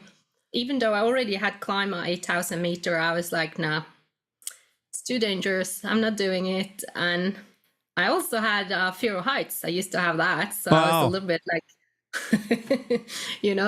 but a friend kind of talked me into it. And in the end, I was like, okay, it actually became the reason to become healthy again, to go climb Everest. You suddenly had a goal to work toward, and was. Yeah. And it went. It's a story in itself, because when we went to go climb Everest, I was there in 2015 experiencing the biggest earthquake in Nepal in 80 years and 7.9 on a Richter scale. It's like, who would, you wouldn't even have it on the radar of things that could happen when you go climbing, Talk about bad luck or Murphy's Law or whatever it is. But now, Siv, don't jump ahead in the story. You were climbing and you were near this. You were almost there at the summit. And what is it? You had a bad feeling. You told your Sherpa, I'm not going up. I'm turning back. And the Sherpa's like, you're kidding. You're right there. And look what happened. The earthquake hit when? What? Yeah, we were actually acclimatizing on a different mountain that morning. But in the process of healing, I started to learn to listen to my body. And at the end of the day, it saved my life and my team as well, because I was having this bad feeling that morning, and I was thinking, no, we need to turn around. I suddenly knew, turn around. Yeah. And I did. And I turned around, my team followed me down together. And just as we come down a very steep chute, and then where it starts to flatten out again, that's when the earthquake started and we got a rockfall coming after us. So basically, if I didn't turn around, we would have been higher up on the mountain, and who knows what would have happened, because we barely got away from that rockfall. This is 2015. This is a 7.9 magnitude earthquake. 20 people killed, 70 injured, 9,000 died in Nepal, million homes lost. This was a monumental event. And Siv listened to her body, listened to her mind, and something wasn't right. And you saved yourself and you saved your team, but you didn't get to the top of the Everest. So you weren't going to quit, though. No. Then what happened? So then I decided to go back the following year and managed to climb to the summit. But on the way up, I had problems with my oxygen mask, and I didn't realize what was happening other than I had condensed coming into my goggles on the way up. So it was really annoying, because I had to take them off, clean them, put them on, because condensed freezes in that altitude. So I didn't see if I didn't clean them. And as I got close to the summit, on the south summit from Nepal side, I could notice I couldn't see the contours in the snow properly. And then after having been 15, 20 minutes on the summit, ready to go down, I was like, oh my goodness, I don't really see well here. So I ended up being blind climbing down. Wow. I got the loss of oxygen, affected your cornea. It just dried out your cornea, and you were essentially blind coming down. The Sherpas helped you. It gave you a good sense of, pick your friend, pick your teammates, people you trust, because change can happen at any time. You never know. It usually happens when you don't want it to happen. You had some good people around you, and you were able to get down. Now, most people, Siv, most reasonable people would cut their losses at that point and said, hey, I climbed Everest 2 tries and I got up there. I'm going to kick back and go back to my job and just jog a little to stay healthy. Antarctica expedition. Now what? Yeah. So I was supposed to go with a friend back 22, 23 season down there. And we had a big company that was going to sponsor us. They were going to go with us and start the whole, we were going to do a documentary, and it was really amazing. And then 10 days before flying out, to Cape Town, they called us and they say, sorry guys, we need to wait 1 year. And we're like, what? You know? And yeah, long story short, I decided to go anyway. My friend couldn't go. So I did a 45-day solo expedition in East Antarctica, ski kiting. I was on my way to the South Pole, but the difficult weather conditions, it was a lot of turbulence, and that is not a good combo with ski kiting, you know? Yeah, probably not. Nah. So I needed to think about safety before progress, you know, because at the end of the day, anywhere you go, it's more important to come home in one piece, you know? That's at least my mindset. So and then the guys were supposed to pick me up. They weren't really honest with me. So they pretended to come and pick me up, but the pilot didn't want to land. So I was basically left totally on my own, around 1,000 K away from anybody else. We found a solution. In the end, they picked me up, but that was a bit of a crazy story there. Yeah, and they obviously didn't know who they were dealing with. We're talking to Siv Harstead, live from Norway. She's done 45 days solo expedition of Antarctica. She's climbed the 7 summits, 5 of the 7 volcanic summits, and she's on a mission north and south pole. Siv is proof that having the courage to follow your heart, listen to your body, and change your life. I mean, what in the end, going from corporate burnout to world conquerors, Siv, what is your one lesson boiled down that you would like to share with people? You do it all the time in your inspirational speaking. If there's one takeaway, what is it? What do you want to tell people? Honestly, all of us, we can do so much more than we think we can. We are so much stronger. Just as an example, if anybody told me I had to climb from the summit of Everest and down without seeing, I would have said impossible. But, you know, here I am and I've done it. And it's a little bit the same with all of us. We feel safe inside our comfort zone, but it's actually when we stretch ourselves and try new things and actually just go for it a little bit, that's where the gold is. That's where we can do the stuff that we don't think we can. And I actually have also seen that a lot of people, they dream, but they're not good at taking that dream into like a plan and being consistently working on it. So what I've actually have done is that I've thought, okay, I have a method, what I do when I work on my goals and dreams. And I put it into a book. I actually have it here. It's a Summit Life Journal. Which is available on Amazon, because I put the method in front of that book and people can see how I do it. And then the consistency of every week doing a little thing. Because if your dream is to take your family to Disney World, or if your dream is to do something, run 5K or whatever, the method is the same. You just have to be consistent, taking one step, another step, and you don't need to see the whole staircase to be able to start.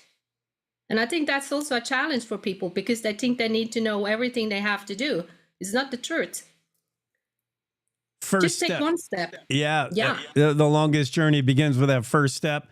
Great advice from Siv Harstead, who is inspirational. Your takeaway is set your goals high. You're capable of more than you think you are, and then go achieve, make a real plan. They're not just dreams. They're your goal. Set them high and then get after them and find out more about the inspirational story of Siv Harstead. Summit Life Journal is the book. Get it on Amazon. And Siv, appreciate you being on the show today. Thank you for having me. You bet. Anytime. If you get a chance to see The Wave, you got to watch it. It's my favorite Norway movie. Come visit. Have a great day. I like Norway a lot. I really do. Thank you. Have a wonderful day over in Cowboy State. Cowboy State, you know it. We're going to do cowboy things today. Thanks, Yeah, cool. Thanks. Bye. Bye-bye. Siv Harstead joining us live from Norway. What a treat. Let's take a quick break here in the second hour of the Cowboy State Daily Show. We'll be right back with more. Logan Wilson here at the M Building in Casper, Wyoming. They do more than just support businesses and private events. They support nonprofits by offering reduced rates to help the community thrive. The staff here at the M Building have been incredible in helping me organize a fantastic event. They are great partners for those who want to make a positive impact on the community. Come check out the M for your next event. Our beautiful world is changing, withering, dying by the hands of those who don't value nature, even though we all depend on it for life itself. But there is hope.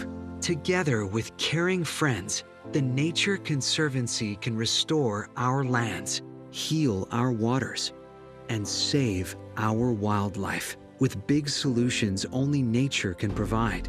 But every day we lose more of the places we love, and we urgently need to save endangered lands, waters, and wild species. The actions we take today will determine the tomorrow we leave to our children and grandchildren. The water they drink, the air they breathe, the beauty they experience. To learn more about how you can help protect and conserve our beautiful world, visit nature.org today. At Renewal by Anderson, we ask, why should we only feel the love on Valentine's Day in February? We have declared the entire month of February as the month of love. That's right, we did it. We laugh at February's snow and cold. We love installing the best new windows and doors. We love how warm, cozy, quiet, and more valuable our awesome windows and doors make our customers' homes. Love, love, love. Tell someone you love them today, and please book your free estimate right now at rbawyoming.com. Feel the love every day in February with Renewal by Anderson. In every family, small conversations can make a big impact. I grew up on tour with my parents. Kind of different, but we bonded over music just like other families do over sports, camping, or other interests. And we talked. Little everyday conversations from silly to serious that built a foundation over time. Honest conversations, like when my dad shared his experiences as an alcoholic. Your honesty about that part of your life gave me a sense of integrity that I wanted to uphold in my own life. And I was so grateful that you and Mom had become these sober, stable people who were always there for me. I wanted you to know from someone who's been in recovery more than 30 years now that hard work is what creates success, not alcohol or other drugs, whether it's music or anything else. I said it a lot, and I'm glad you took it to heart.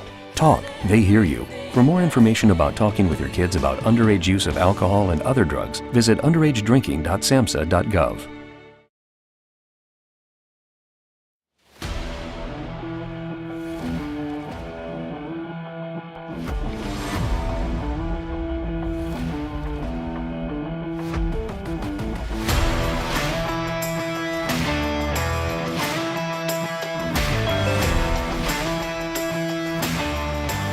Cowboy State Daily Show with Jake continues here in hour 2. And it's Jackie Dorothy into the Zoom room. Jackie, we've been all over the planet today. New York City, Norway, Thermopolis. Are you in Thermop? I am. Capital of the world. Yes. Hot city. It's Greek. I mean, Hot City. And it's Greek. Yeah, it's got some Greek background. Thermopolis. Dr. Shelke named us after he combined 2 Greek words to come up with hot city. That's what Thermopolis means. The hot city of Thermopolis. Yeah. Well, how about the hot country song, The Ballad of Uncle Don? I love that. Chancey Williams' latest hit is a hit. And it's all about a real life dude, Uncle Don Williams. You know Don Williams. Great story, Jackie. It really is. Especially, it just showcases Wyoming. Yeah. I don't know about you, but my dad grew up on a ranch. All my uncles, it reminds me of my Uncle Frankie, my dad's uncle, and just sitting there listening to his stories. And I think Chancey did a great job of capturing Uncle Don. And I think millions of people are falling in love with him. It's just a great story. Don's dad, Wild Horse Charlie. I love that. Yeah, that's pretty fun. Don Williams, colorful dude, and I need to know more than just a Chancey Williams song. What a cool guy, and a great song. I haven't heard the song though. You haven't heard the song I or have- seen the Oh, Oh, you've got the video and the story. I have no excuse. you have none at all because it really is a great story. So the story itself is that Uncle Don, when he was younger, his dad, Wild Horse Charlie, Yeah. he told this guy, it's like, you think your horse can't be rode? My son can do it. And they didn't think this guy was going to show up, but he showed up with his horse and said, okay, ride it. Made a bet, and Don won. I mean, it's a great story. You have to watch it. And what really makes this video so special is that right before they started shooting it and doing this video, Don's wife, Cheryl, actually digitized original home videos from the 50s and 60s. So when you watch the video, it is Uncle Don on a bucking horse. And it's so much fun to watch. And you and I love history. So here is history in the making. There you go. Caught it in the song. Yeah, you have no excuse. You have to watch it. I got to check it out now. It's reached #1 on CMT. The Ballad of Uncle Don premiered 6 weeks ago at NFR when that was going on, and it's now in the top spot in the CMT charts. I'm excited to hear this story. And It's like it's like stuff, I call it old. It's stuff from the 90s. It has that ballad. It's not pop. It's strictly country, and it's telling a story. yeah, and that was the best time to be alive, was it not? Like, best music, 90s, best time to be like the 90s. Wyoming gives you a real Wyoming kind of feel, and I wish we could go back to the 1990s. Well, you'll capture it right here in this video. It's shot there in Moorcroft. I mean, how Wyoming can you get? I'm excited I'll listen to that song when I get a commercial break going. What do you want to go to another story? You got so many stories, Jackie. Yes, so many great stories too.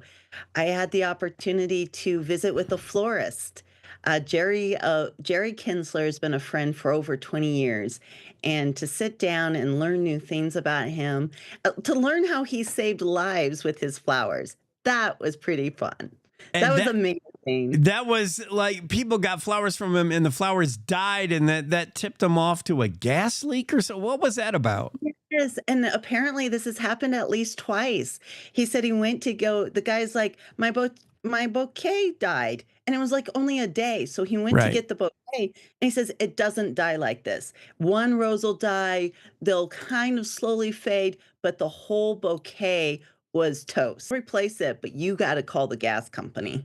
And the guy did, and discovered a gas leak that could have killed their entire family.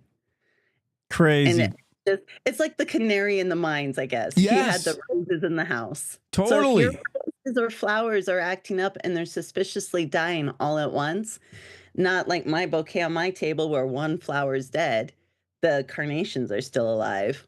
Jerry Kinsler has been peddling pedals in Riverton for 55 years. Yes. He's famous. Any sign that he'll slow down? He's still going, eh? Well, I liked what he said to me at the end. He goes, Jackie, I still like people. That hasn't stopped. No, there was one other change that I thought was really interesting over the 50 years. He said when they used to get flowers that the smell would be overwhelming. Like carnations had a scent. Who knew? I mean, when you get a carnation, you have to really stick your nose in it to even know that it's a flower. They have, he doesn't know what happened, but I think one of the things, if I recall my science and biology, is that they went and bred them for their vibrancy, long lasting, and they forgot about the scent, the smell. So he no Yeah. longer put the bouquet out. He used to put a bouquet out just so people would enter and smell it. He says now if you kind of enter and smell the flowers, it's artificial. Wow. I had no idea. He might be onto something there because, yes, as you try to perfect one thing about breeding, like I want to get more vibrant color, I want it to last longer, careful what you do when you tweak stuff. The scent's gone. And that's part of flowers, isn't it? That's huge.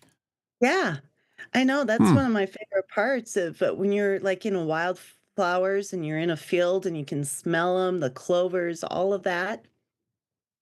Go smell the flowers in your next flower shop or grocery store, and you'll see that you have to really lean in to even smell it. And it used to be, he says it's Yeah. good for people with allergies. Yeah, it's not overwhelming, but still, that's interesting observation. Jerry Kitzler running the flower shop in Riverton for over 5 decades. Great story, great human profile by Jackie Dorothy. How about this guy, Carl Milner, a Gillette veteran?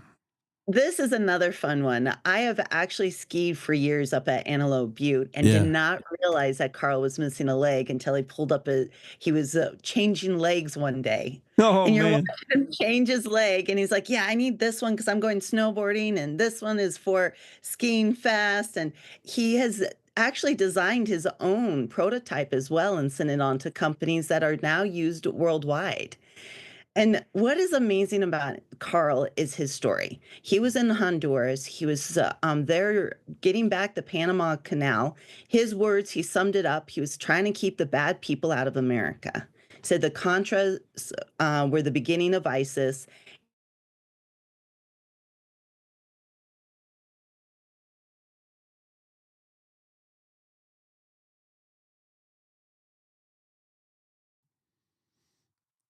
Jackie is froze up, by the way. Jackie, you got to kick your Starlink router over there. Kick it in the side. She froze in a great spot, though. Well, hopefully Jackie will get back on with us. She's talking about Carl Milner, this Gillette man, Gillette veteran, who used his military training to adapt and overcome and map out a new mission in life. He's now teaching folks that no such thing as handicap, mental, physical challenge of skiing. Look at him. Changes out his leg compared to I'm snow back, by the way. conditions. Oh, good. Does Carl have a leg for like deep powder and a different leg for icy conditions? That's crazy. And he has different legs for parachuting because during the summer he paraglides and he does all of these sports. And he's designed, and now he says the industry has really taken off, and he can get a foot now for just about anything. And 15 years ago, that was almost impossible. Well, Carl Milner's a step ahead of us all, literally. What a cool dude. He really is. And I got to witness him working with the little kids that have never skied before. And he was able to take them from the bunny hill, and he felt confident enough in their skills that they learned.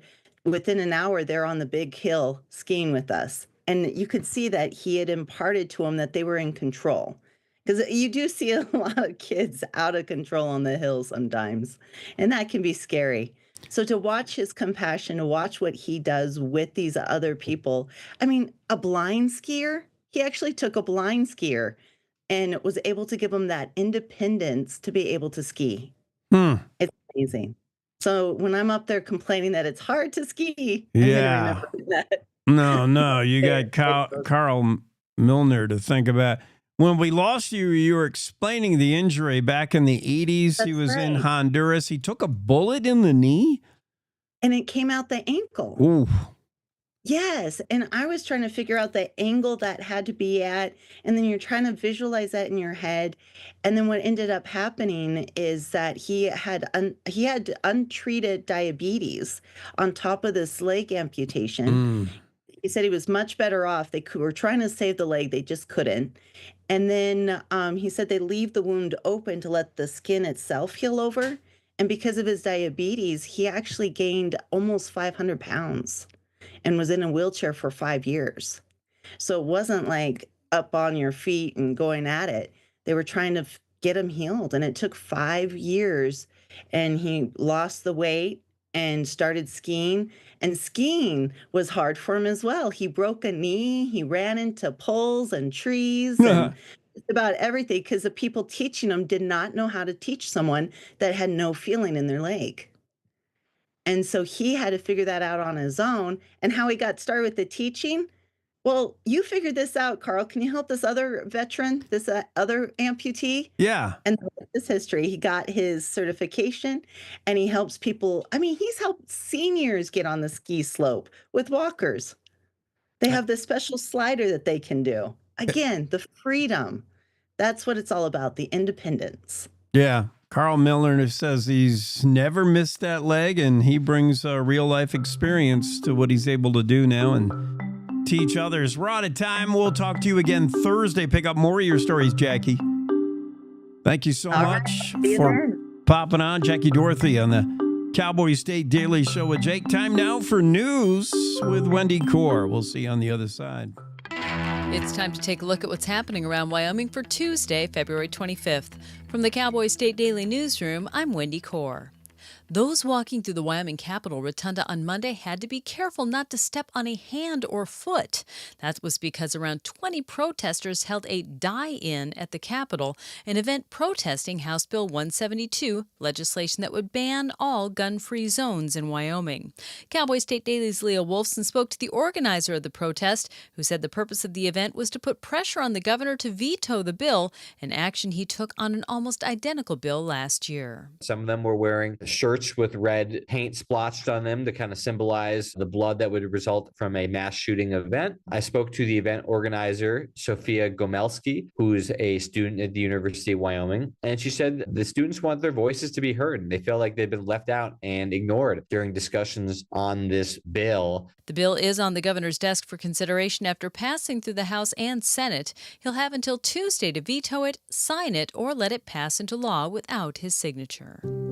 A Warland man is being charged with cruelty to animals, among other citations, after allegedly shooting his 7-month-old puppy 6 times. Axel, a Border Collie mix, is recovering after being shot by his owner, 59-year-old Donald Wright. Cowboy State Daily's Claire McFarland reports that Wright was charged last week with cruelty to animals, using a gun to commit a felony, property destruction, 2 counts of breach of peace, and 3 counts of stalking in connection with Axel's shooting. The allegation is that the dog either killed some of his chickens or tore up his medication, or both, as he later told police. And he is accused of shooting it 6 times in an attempt to put it down, but multiple witnesses said he was drunk and raging at the time. And so then he goes back in the house and he doesn't finish off the dog. Though his front leg was shot, veterinarian professionals believe the dog will get to keep it. A bullet is still lodged in his hind leg, and he has 2 bullets still in his shoulder and another in his chest. At least one Wyoming U.S. Postal Service worker doesn't trust the outlook for Wyoming mail under the recently revised Delivering for America plan. Neither does U.S. Representative Harriet Hageman, who's wasted no time in filing additional legislation that will prohibit closing even small post offices without substantial prior notice. That's according to Cowboy State Daily's Renee Jean. She wants a 60-day notice for all postal services that are being consolidated, closed, basically to give residents time to appeal a decision to the Postal Regulatory Commission. This is sparked by just how Delivering for America rolled out. We didn't get adequate notice. In some cases, people didn't realize there was a deadline to register for that virtual forum. They didn't get to speak. Delivering for America proposed cutting costs by reducing mail services to locations 50 miles or more from a regional processing and distribution center. Wyoming will still not be getting a distribution center, and all of its communities are 50 miles or more away. I'll be back with more news right after this. Did you know it's illegal to dig or excavate without knowing what's below? This is Jan Warren, Executive Director for One Call of Wyoming. We will be hosting workshops around the state to educate homeowners, realtors, landscapers, underground facility owners and excavators on the state law, industry best practices when it comes to planting a tree, building a fence, or any other excavation project you have planned. Join us for a free breakfast, get your questions answered, and learn how One Call of Wyoming is here to help. Go to onecallofwyoming.com and register today. Sheridan broke a nearly century-old temperature record Thursday, reaching minus 27. On Sunday, the high in Sheridan was 58. That's an 85-degree swing in 4 days. Cowboy State Daily's Andrew Rossi reports that the National Weather Service doesn't track this kind of record, but it's a tremendous swing. This is the time of year when Wyoming is prone to those kind of weather conditions, when you get these sub-zero surges that send temperatures well below zero, and then you get a warm gust of Pacific air, not necessarily wet, so there's not snow, but it warms things up very quickly, and that can create a lot of problems because you can go from negative 27, which was a record-setting low in Sheridan on Wednesday, up to 58 degrees in less than a week. That's an 85-degree swing within that time frame. The heavy snow and ice that fell during last week's winter storm is rapidly melting. That can cause tremendous issues for home and business owners as they learn how well everything holds up under such extreme conditions. And that's today's news. Get your free digital subscription to Wyoming's only statewide newspaper by hitting the daily newsletter button on cowboystatedaily.com. I'm Wendy Core for Cowboy State Daily. Wyoming is a big state. There are so many stories to tell, and here at Cowboy State Daily, we pride ourselves in bringing those stories to you every day. I'm Riley Strand, videographer and production assistant for Cowboy State Daily Video News. Every day, host Wendy Core and I talk to the experienced journalists who are covering the topics, issues, and people that are important to Wyomingites. And in our daily newscast, we bring you their stories. Tune in to Cowboy State Daily Video News every morning, only on cowboystatedaily.com. In southwest Wyoming, wide open space is waiting. This is how we explore it. In Rock Springs and Green River, Wyoming. Plan your adventure at explorewy.com.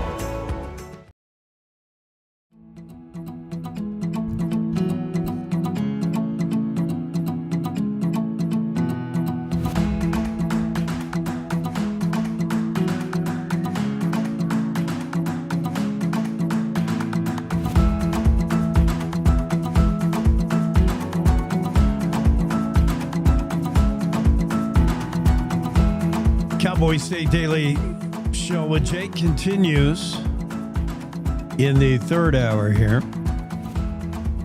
Mark Hines should be joining us soon, Cowboy State Daily outdoor reporter. He's got some stories about Turkish firearms I want to talk about. Also talked about legislation in Colorado that would ban semi-automatic firearms. Whole bunch of stories. It's time to catch up with Mark Hines and see what he's been up to lately. Let's get him into the Zoom room, shall we?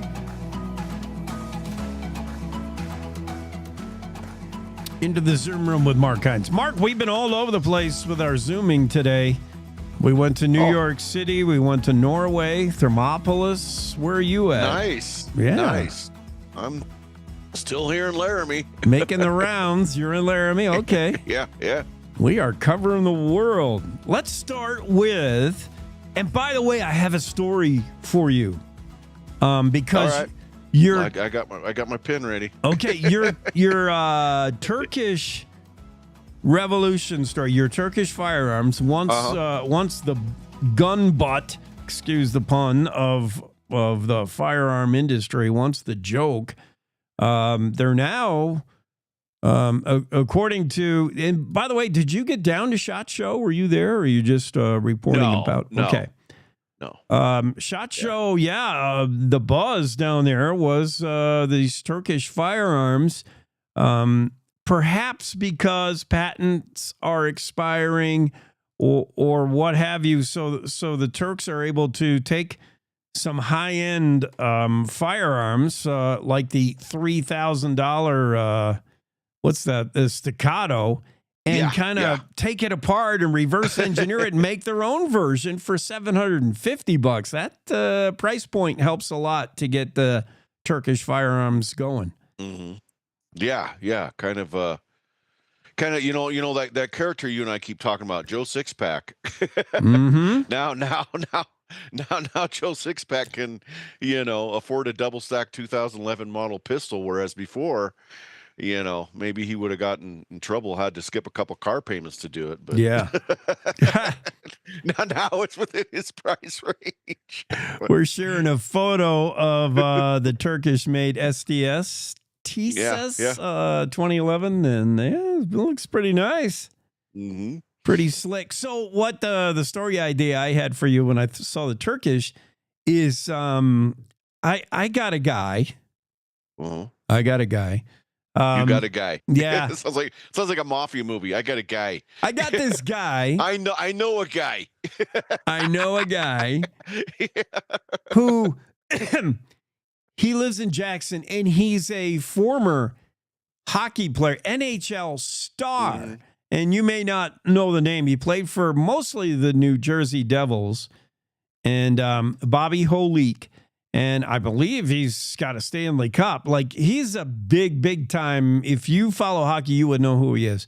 Bobby Holik is now repping for a Czechoslovakian, and I don't know if it's Czech anymore, the Czech Republic, whatever it is today. Yeah. They're firearms, and they have a pretty...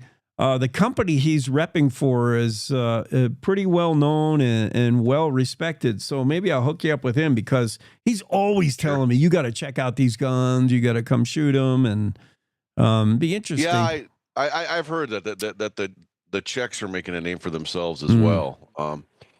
And again, I think it's kind of the same phenomenon. A lot of these patents are coming up, and folks are able to like I said, reverse engineer and offer roughly the same product at a fraction of the price. Yeah. Although, a lot of people are still saying, they're still ultimately, see how they're holding up 2,000-3,000 rounds later. You might not be so happy with them, but for, it's like folks are telling me for, our friend Joe Sixpack, who only, who isn't going out and firing 200 or 300 rounds a week at competitions, they might, they might fill a niche in his gun cabinet, something to go out and drop a deer with or whatever. So we'll see where all this goes.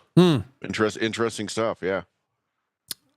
Lately I've been all about this Ruger Mark IV 22 pistol. I don't have a 22 chamber pistol, only a rifle, and I'm thinking I need one of those, but I got to convince the wife. We'll see. Yeah, I've heard good things about those. I've still got my dad's High Standard that he bought brand new in 1958, and it still functions perfectly. And even an idiot like me can hit things with it. So I won't be changing that anytime soon. But well, from knockoffs to the classics, and sometimes you just can't beat the old original. When we're talking about the Winchester Model 1894, I love Bud's rifle, man. Yeah. So cool. Yeah, those things are. I never got bit by the Winchester bug, but I'm sure the guys and gals that are really into those they're really into them. It's like, they're they love those things as much as old bikers love their Harleys or their old Indian motorcycles. It just there's something about those rifles that just it captures people's imagination, and that one's had an incredible story. What are they up to? 5-6 generations have gotten their first deer with it, and amazing. Not showing any not showing any sign of slowing down, and he fully expects it. Well, his son's got their first deer with it now. Maybe his grandkids will. I handled it, and it's rock solid. It seems to be every bit as good as it was the day it came off the shelf. I mean, we were just talking about these firearms that might start coming apart after a while. That thing is rock solid. And in that 25-35 chambering, that's interesting. Yeah. That's the only challenge is because I guess that used to be a really popular cartridge. I'd never really heard of it, but I guess that used to be super popular. But really, it's kind of the 30-30 out of all those old lever action cartridges. The 30-30 is the only one that's really survived. But right. And that's a big reason, 2 reasons. I love the Winchester, and it's so classic, and it has a nice feels substantial, great balance. those short barrel. They're such a great, saddle gun. You pull them out of your saddle, and you can clear the leather with them pretty easily. And they have the action is so great. What I like over the Marlin over them is the pistol grip. All those Winchesters had that straight grip. I like the pistol grip in the stock. Yeah. It's kind of cool. Yeah, I've had a couple Marlins over the years. I don't have them anymore. I had a 22, and then I had a 44 mag at one point, and that's a really good carbine cartridge. If you're hunting deer at close range. Yes. Most people think of it as a pistol cartridge, but 44 Magnum and those little carbines, that's a deer slayer and a half. Oh, I yeah. tell you. Yeah, That's got some thump. yeah, Yep. yeah. Meanwhile, if Colorado has their way, we have to surrender all our firearms, or at least our semi-automatics. This is a little bit scary. Colorado Senate passes sweeping ban on semi-automatic firearms. It's no surprise. Colorado's been the place where we've had all those mass shootings, and the Dems are in control. So and I don't, like I said, it's not for me to jump in the middle of politics and pick a side on those political fights, but yeah, I think you raise an important point. I think folks that maybe live in the Denver metro area, they've got a different concept of firearms than you and I do. I mean, they associate firearms with crime and murder, and we associate firearms with time spent with our family and hunting and things like that, and they associate them with murder and mayhem. But yeah, my understanding is it got watered down quite a bit by the Senate. We'll have to see what the Colorado House ends up doing with it, but they did write some exceptions, and I guess they were saying you could still get a semi-automatic long gun if you take hunter education and a bunch of other classes. Now, again, there's going to be folks that are going to say, that's an infringement. That's putting too many qualifiers on someone's Second Amendment rights. So, it'd be interesting to be. I don't have the time, but it'd be interesting to go down to the Colorado State House and watch those debates as they unfold on the House floor. Could have because it's it's really again what constitutes an infringement, and I think that there's probably going to be people that are, well, hey, if you make people take all these classes before they can buy a firearm, why are you doing that? So expect some challenges for sure. Yeah. And even though it's Colorado, all these decisions and policies have wide-ranging implications, and Wyoming's got a leery eye, nervous eye on Colorado and what's going on there. Yeah, the Second Amendment rights folks in Wyoming, they pay attention to what's going on south of the state line. They do. Because what happens in from their point of view, what happens in Colorado could reverberate back up here. So again, just an interesting thing to watch, and of course Colorado's interesting. Wyoming doesn't so much, because we don't have a huge, we've got some cities, but we don't have a huge metropolitan area. That's what I've noticed delving into a lot of topics in Colorado is there's a really big metro and rural divide there, because there's parts of Colorado that are no different than, Sublette County, that are very rural, very agricultural. And then you have, of course, Bright Lights, big city in the Denver metro area. And sometimes people's perspectives don't match up very well between those two places. So it makes for interesting. It makes for interesting and sometimes entertaining politics to watch from up north here. You've been watching some politics closer to home in Cheyenne and legislative session. I'm interested to see what happens with the gun-free zone ban. And we just had a protest the other day trying to influence the governor in his decision on whether he may veto. He did the very similar bill last year that he put the veto on. And that's the interesting thing about these bills, Jake, is they get debated. I mean, it's not over till it's over. They get debated right up to the last minute. And you are correct. There are folks, even though it's been through both houses, I don't know if it's been through concurrence yet, but even though it's pretty much cleared the legislature, there's still some people that want to speak their mind and come in and they debated quite literally by doing a die-in in the Capitol Rotunda.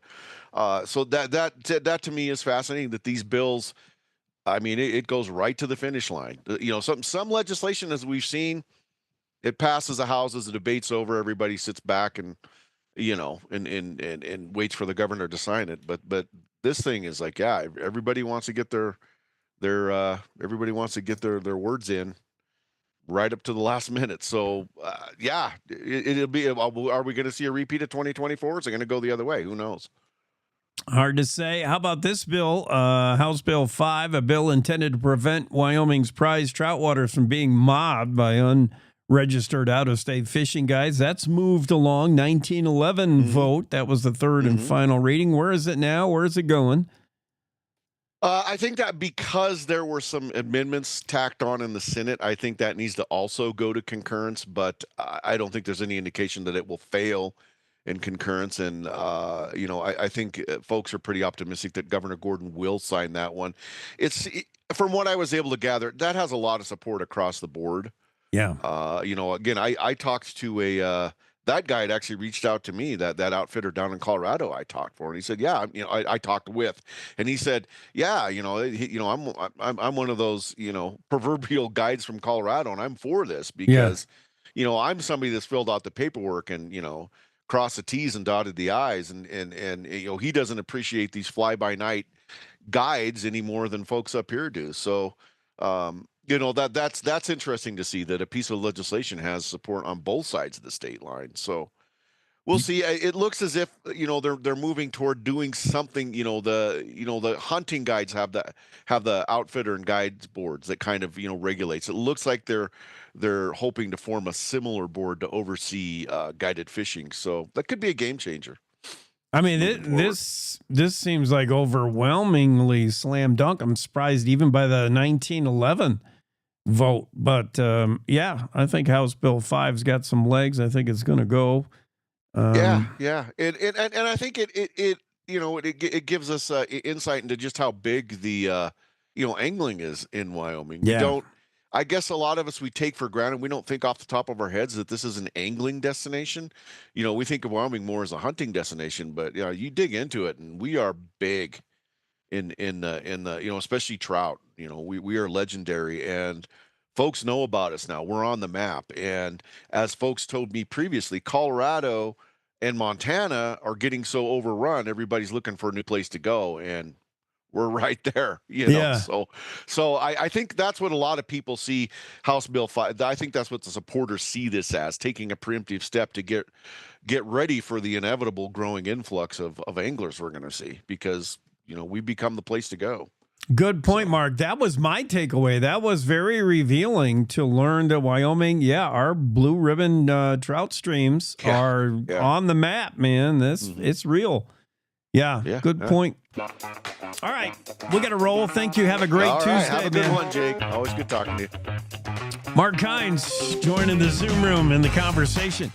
Cowboys State Daily Show continues as we get ready for Kevin Meyer, our resident cowboy, making horse sense of the world. He'll be up next after we take this quick break.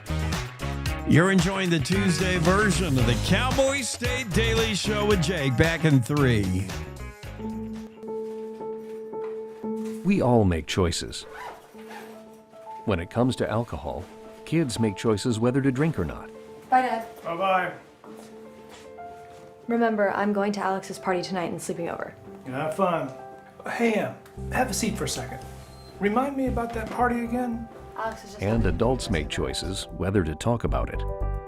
That's true of parents and every other trusted adult in a kid's life. Kids want to know our expectations when it comes to alcohol and other drugs. They want guidance and honest answers to their questions. And it makes a difference when the message is consistent and part of everyday conversations. So talk with your kids and help lead them on a positive path. Because when you talk, they hear you. For more information about talking with your kids about underage use of alcohol and other drugs, visit underagedrinking.samhsa.gov. If you're watching this, I didn't make it. Thanks to people like you and the American Heart Association, my family never had to see this video. I was a healthy 47-year-old, no symptoms, But then my doctor discovered I had a bad heart valve that was beyond repair. The scariest day of my life was when I was sitting on a gurney. Deep down, you know, this could be it. This little heart valve did something really big. It saved my life. I wouldn't be here today without it. The research for this heart valve was funded by the American Heart Association. Since my surgery, I had a son get married. I had a daughter graduate high school. I had another daughter give birth to a precious boy. I would have missed all that. To learn more about the American Heart Association, go to helpheart.org today.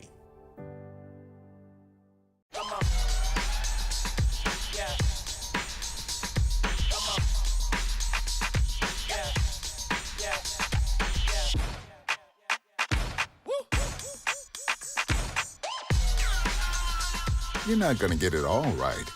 Just make sure you nail the big stuff, like making sure your kids are in the right seat for their age and size. Get it right at nhtsa.gov/the-right-seat.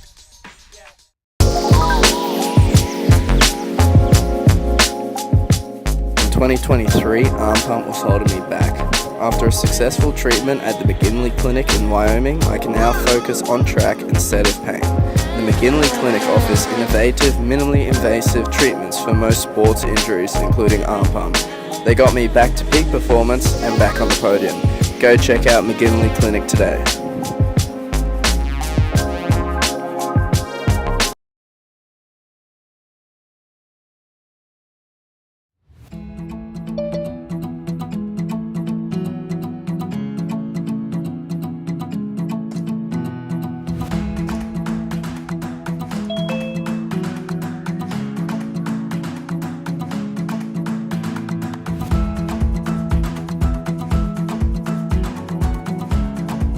Cowboys Day Daily Show with Jake continues. Cowboys Day Daily Show with Jake and Kevin continues. Kevin Meyer into the Zoom room. Let me give you your cowboy icon. There we go. Perfect.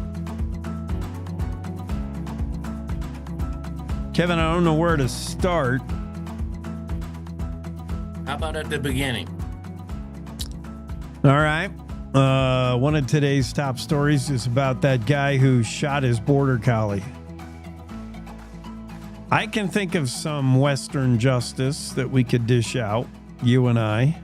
You want to invite him over for dinner? I would love to. Mm-hmm. I would love to have a nice little visit with that gentleman. Me too. Yeah, I would. Whoever drove him over, I would say, don't wait around to pick him up for too long.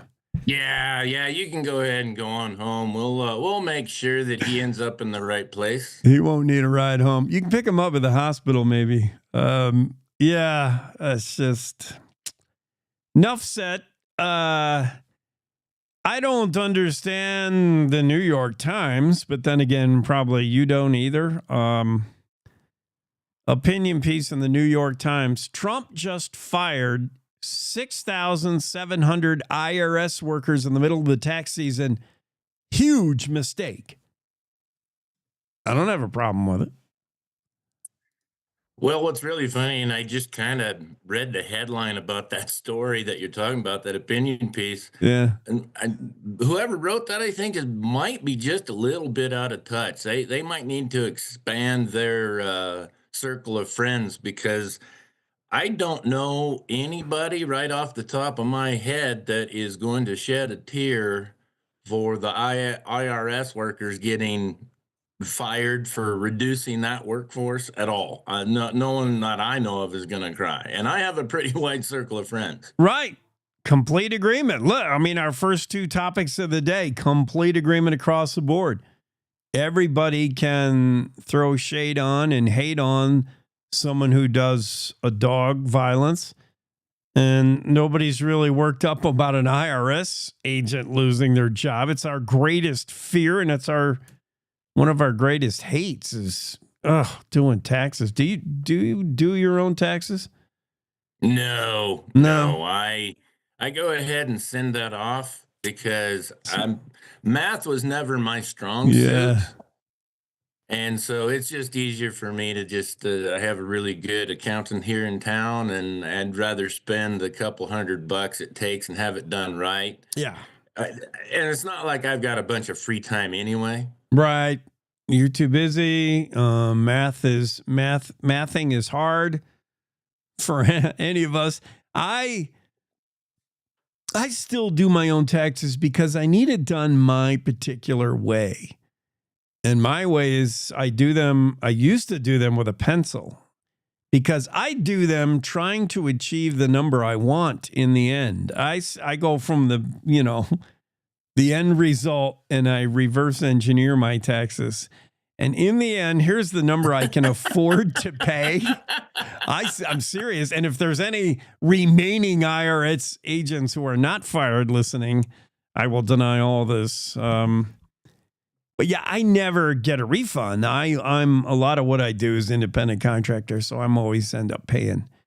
But I figure out the amount I can legitimately pay that won't hurt me too bad, and the amount that would probably satisfy the IRS, thinking, all right, we got enough, we got our pound of flesh out of this poor bastard. And that's the number I go for. And when I do my taxes, if it doesn't come out, if it comes out to a number higher than that, I just get the eraser. All right, let's do that again. And now I do TurboTax, and you can sort of back up, but not really. So it's harder. But yeah, I hate taxes. Ugh, hate doing them, hate paying them. And if I hear IRS guys are getting laid off, adios. Big deal. Yeah, absolutely. Part of the problem for me doing my own taxes is when you're in the livestock business, and much like you, everything we do is private contract work, really. It can get a little bit confusing, and then we're buying and selling horses, and the math that goes with all of that, and the write-offs, and what you can write off, what you can't write off, is just too confusing for me. And like you, we never get a rebate. But it reminds me of a cartoon I saw one time, and it showed a tax form, and there was only 2 lines on it. And the first line said, "How much did you make last year?" And the second line said, "Send it in." Forward the full amount. Yeah, it's just, they tax everything. They tax what you make. They tax you when you spend it. They tax you when you save it. I get taxed on the money my money made just sitting in the bank. Sorry that I didn't go out and contribute to the economy. Oh, it's ridiculous. All right, the important question. Luckily, they don't tax you on it when you die. Oh, wait, never mind. Yeah, your estate tax. They tax you when you gift something. Yeah.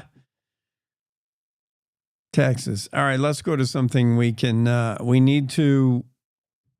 There's only 2 answers, right and wrong. Chili. Beans? No beans. No beans. Me too. Yep, I'm a Texas chili guy, and I saw that Texas chili won for the 5th time. Yeah. There's a reason for that, folks, because that's how chili is supposed to be made. Uh-huh.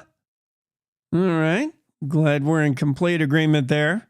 Well, we haven't disagreed on anything. Don't shoot your dog. Chili doesn't have beans.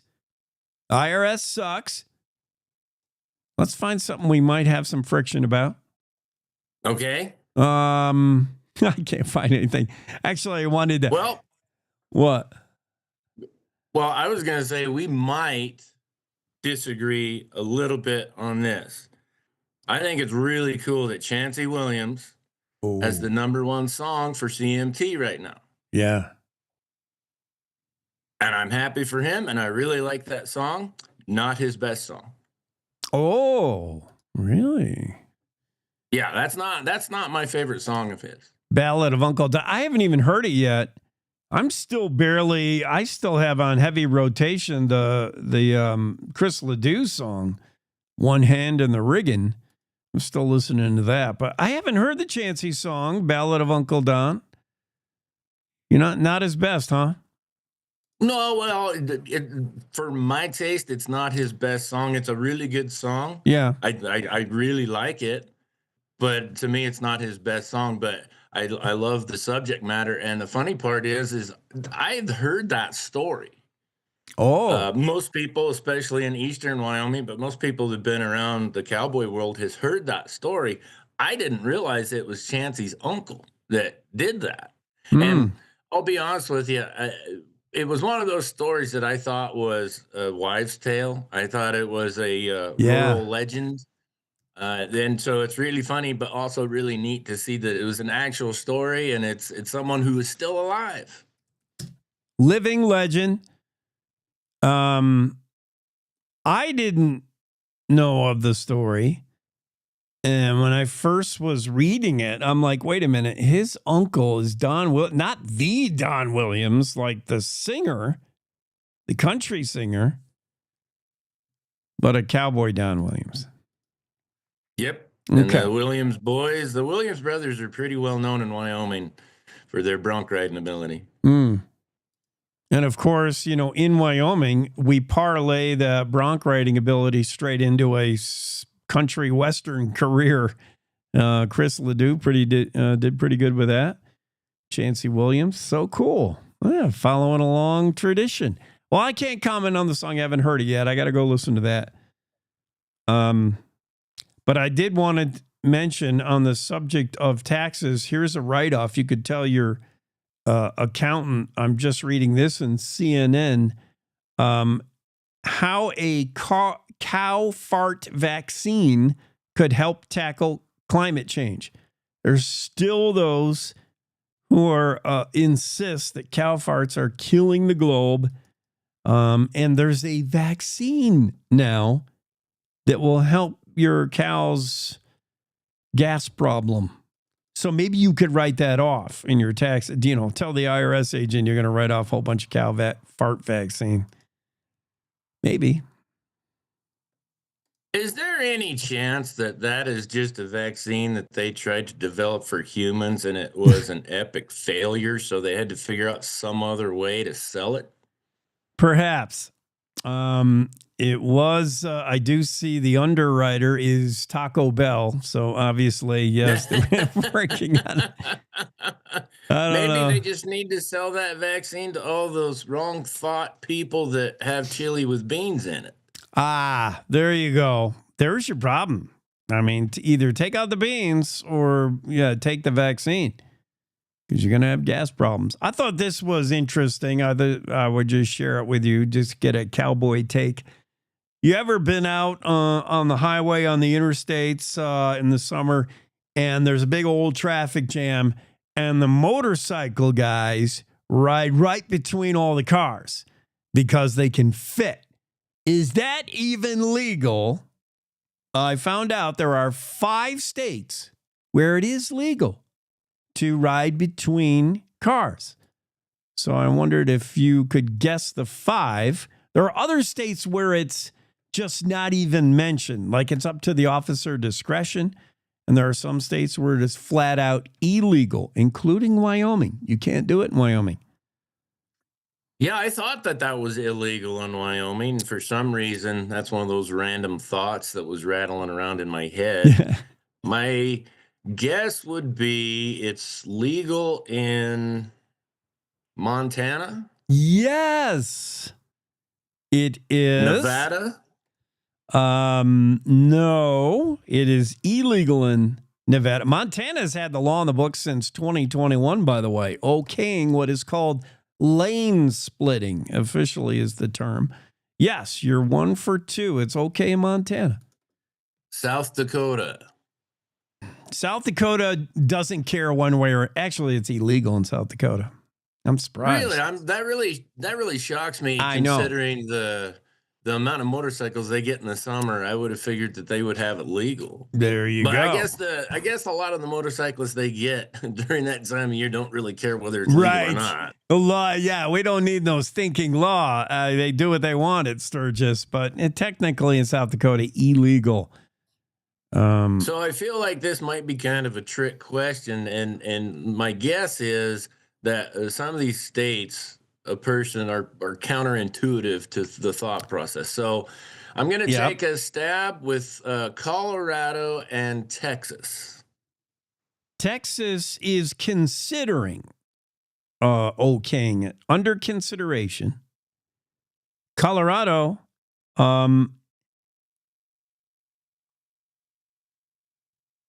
yes, Colorado is one. Just recently, by the way, allowed lane splitting, or what they call Well, I know lane that's filtering. where that's where I see the most people doing it is down there in Colorado, especially you get there between Denver and Fort Collins. Yeah. And you end up in a slow moving parking lot. And yeah, then the motorcycles, they just keep on zipping past you. And I don't know, I have differing feelings on that. One part of me is jealous because they're getting a little bit closer to their destination than I am. Yeah. The other part of me just wants to open my door when I Yes. see him in the mirror. That's a classic. And there are 2 states where opening your door while someone is lane splitting a motorcycle where it is legal. I'm just kidding. Whoops. I'm well within my rights. Sorry. And yeah. So on that idea where you would see a lot of traffic and it's counterintuitive that it would be allowed, what state are we thinking of? Oh, you got to be talking about California, don't you? Yep, California. It is okay to lane split since 2016. You've been okay to just ride right between the cars when the old 101 gets backed up, let's say, or the 405 or whatever it is. Yeah, and that is, I was wondering about that because you would think by this time with the way California's laws work, they're trying to outlaw cars. I'm surprised they haven't outlawed motorcycles. So yeah, that's ended. What's the last state in there? Utah and Arizona are both. It's okay. So Utah, Gotcha. yeah, Utah, Colorado, Arizona. It seems to be more than 5 states. 1, 2, 3, 4. I got 6. Yeah, well, because California calls it something else, lane splitting, and it's not technically legal, but they don't enforce, they don't do anything. So Utah, Colorado, Arizona, Montana, and Minnesota just legalized it this year. Lane splitting or riding your motorcycle right between cars when it's all backed up. Were you ever a motorcycle guy, Jake? No, the one and only time I did a motorcycle was on a frozen lake, and I had studded tires, and I crashed it, and it fell on me, and the muffler burned my leg. And I'm like, okay, my motorcycle career is over. Yeah, it seems like the universe might have been telling you something. The only experience that I have with a motorcycle is I worked for a ranch, and they had a motorcycle that they used for fixing fence. And so that was my only experience with it. So it wasn't like I was driving down a road, and it took me a full day to figure out how to get going without popping a wheelie and getting bucked off the backside of it. But I eventually got it. But that experience was enough for me to decide that, just like you, the universe was telling me that I should not be on a motorcycle. Takes just that one time on a motorcycle getting bucked off. Meanwhile, if it's horse, you just get right back on. That's the rule.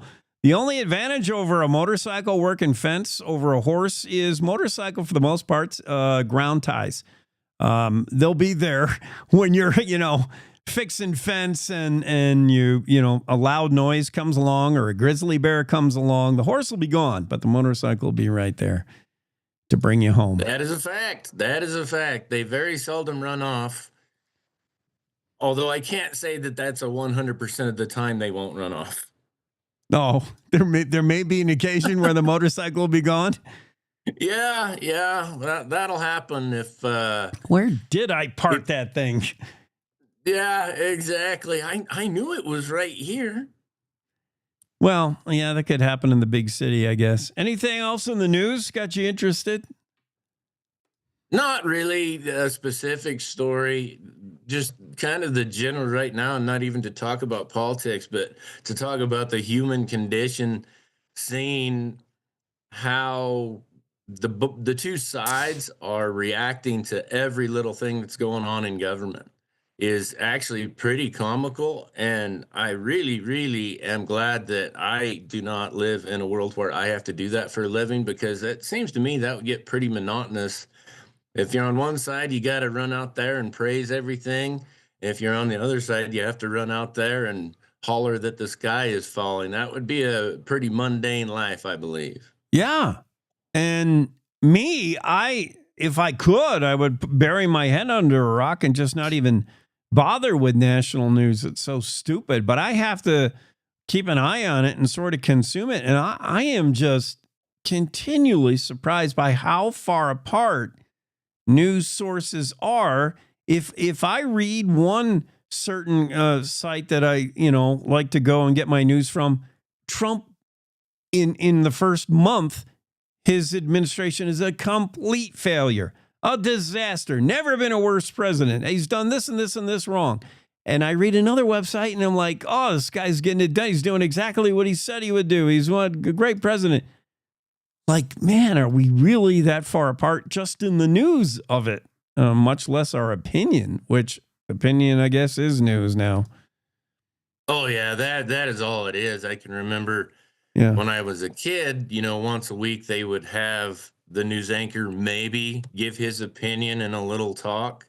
But now that's all it is, like you said. And I love how the news now is 4 or 5 people on a panel yelling and talking over each other. Yeah.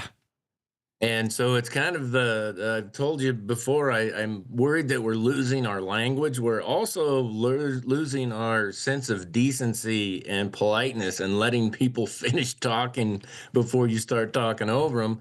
I'm just hoping that this particular way of doing things burns itself out, as most things do. Yeah. Or swings back hard. When you go so far to one way, yeah. The incivility, if you go so far that way, pretty soon it all swings back. Like all the kids today now are supposedly getting off of social, They got all sick of their screens. They're off of Facebook, and all the kids today are getting rid of their accounts, which is hopeful, perhaps. Yes, I think that's great. And it was interesting. I listened to your interview last week with the fellow that is going to try to buy TikTok. Oh, yeah. And that would be really interesting, that TikTok, one of the largest social media platforms in the world, may be headquartered in Wyoming. That'd be crazy. Reed Rasner, Casper businessman, thinking about it. He's put the offer on the table. And those offers, those are numbers that I can't even comprehend. And I don't know how the world works. I don't know how you make any of that money back. But evidently it works. But boy, that will change the landscape of Casper if that is where the world headquarters is going to be. And like he said, it'll bring a lot of jobs. I just hope that with all of this that's coming into Wyoming, with artificial intelligence and the nuclear power and maybe TikTok and the technology sector, I hope we don't end up being like northern Colorado.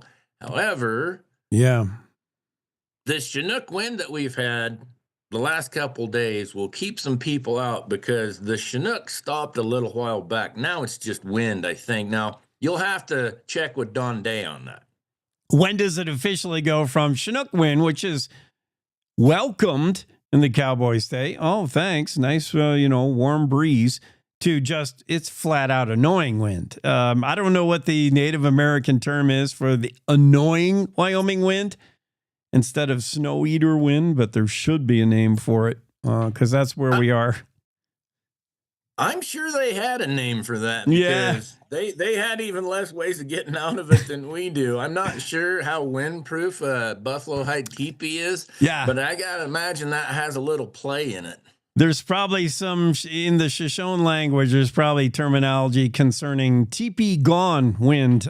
Teepee was here, teepee gone. That's the kind of wind we're in now. Yeah, good point. All right, go hug your dog and have a great Tuesday. You too, brother. All right, Kevin Meyer joining us, bringing horse sense to the world, our resident cowboy on the Cowboy State Daily. Let's take a quick break. We'll be right back with more of the Cowboy State Daily Show after this. Who can you turn to for news you can trust? Your local TV and radio broadcasters. You trust us to keep you safe during times of crisis and to deliver the weather, sports, and entertainment you rely on every day. We bring you the facts you need to make decisions that matter. And as misinformation floods social media, you can trust your local stations to deliver the truth. Text TV to 52886 and tell Congress you rely on your local stations for trusted news. You handle the healthcare, we'll handle the marketing. In need of a spark for marketing your medical practice? Loom Studio provides creative and strategic healthcare marketing that illuminates the path to bigger and better experiences for your business and your patients. We specialize in branding and design, social media, website design, SEO and SEM, not to mention content creation, public and media relations, and marketing metrics to ensure you're getting results. If you're looking to increase your patient engagement and retention, enhance your community impact, and streamline your marketing efforts, our team is ready to help you achieve your goals. Contact us today and learn more at loomstudio.com.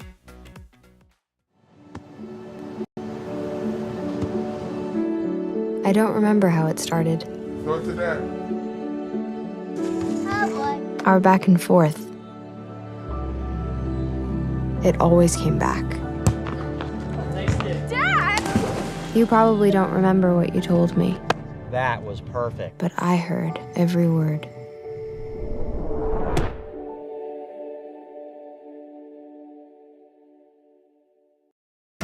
There's a lot of need in the world, and if you're like me, it can seem too big to make a difference.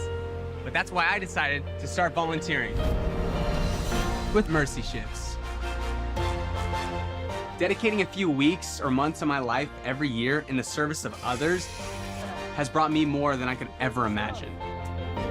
Plus, I'm getting to meet people from all around the world and make lifelong friends. Hey, Michelle. And with so much to do here, there's an opportunity for everyone to make a difference. High five.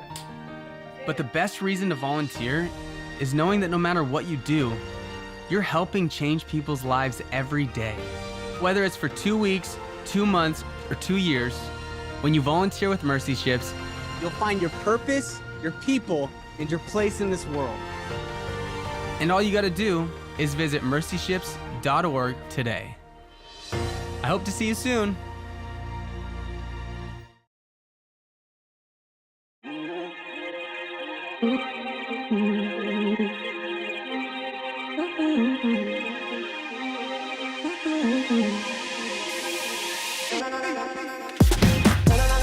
Cowboy State Daily Show with Jake continues here in hour 3. Rodeo Roadshow coming up in a bit. First, we have breaking news. This just in. Elon Musk has made another baby. The mega billionaire now has more offspring than Tesla sales. Doesn't he have like 13 kids?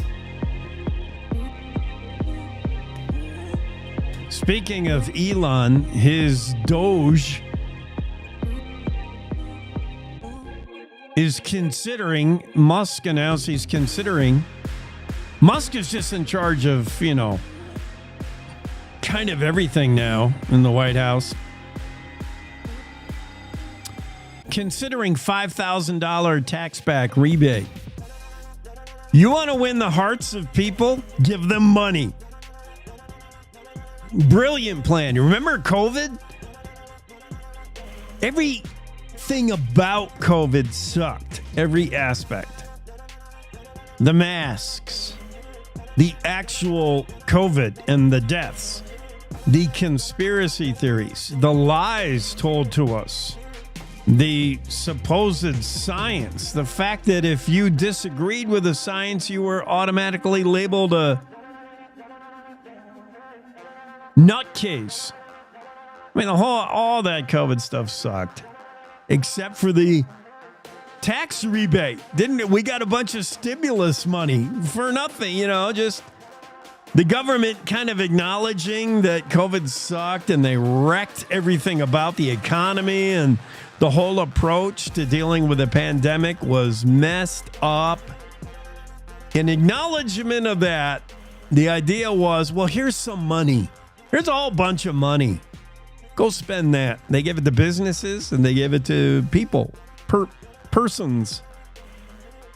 We all got that tax COVID rebate stimulus thing.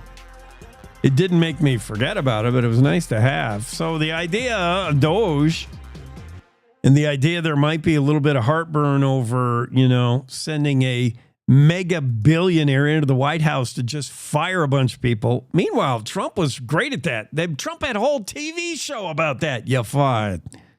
Why isn't Trump firing people? Why does he hire Elon Musk, the richest man in the world, to fire people? I thought he loved saying you're fired. Doge is firing people. And in order to make it more palatable for Democrats, he's toyed with the idea of $5,000 tax back. Wyoming Senator Cynthia Lummis, who we hope to have on the show, I think the latest I heard from her peoples was she can come on Thursday? Was it? Tomorrow. What's tomorrow? Wednesday. She wants to come on tomorrow. So I would love to have her on tomorrow. Wyoming Senator Cynthia Lummis, her comment on the whole $5,000 potential rebate, she said, I'm very interested in eliminating the debt and the deficit, as well as getting inflation under control. So those would be my top priorities for the savings associated with Doge.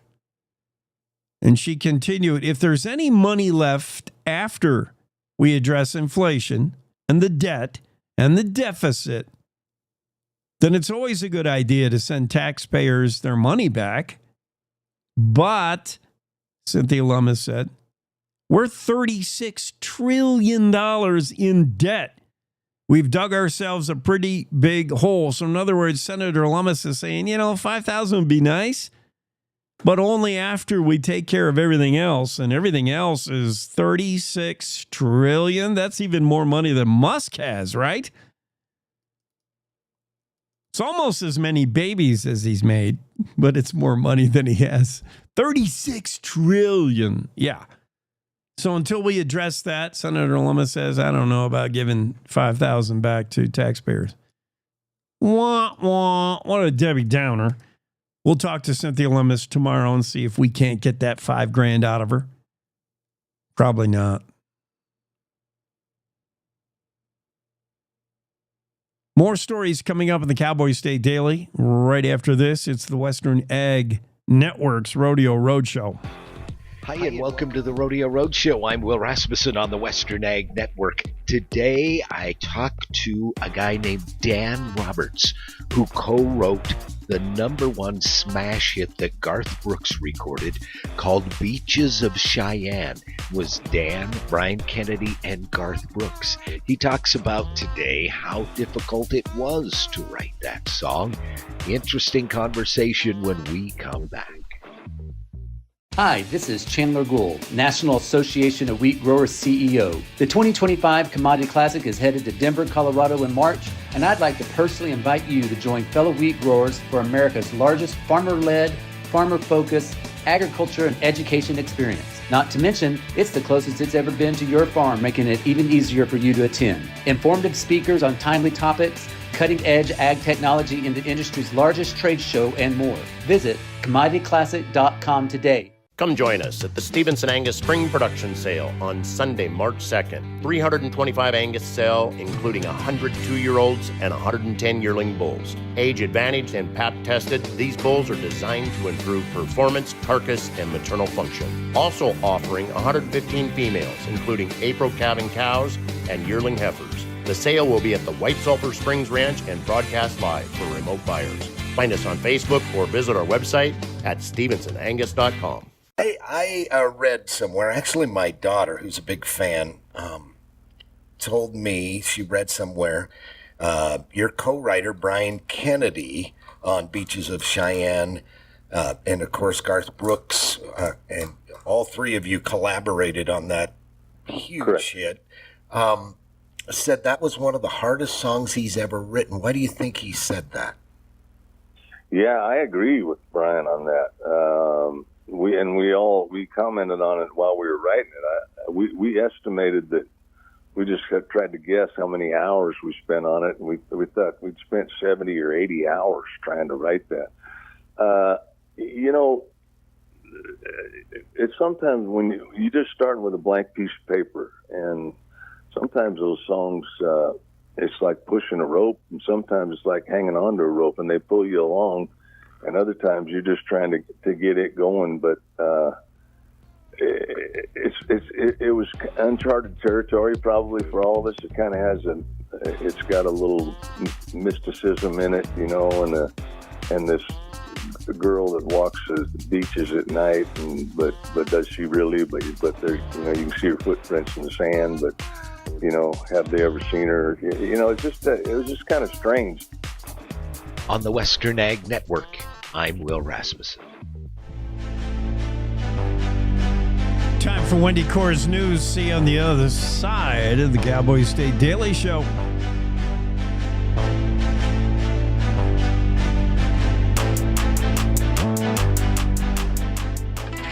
It's time to take a look at what's happening around Wyoming for Tuesday, February 25th. From the Cowboy State Daily Newsroom, I'm Wendy Core. A bill giving Wyoming homeschool parents freedom from submitting curriculum to local school boards will head to Governor Mark Gordon's desk for final approval. The Homeschool Freedom Act, or House Bill 46, was passed on third reading by the Wyoming Senate on Monday by a 28-2 vote.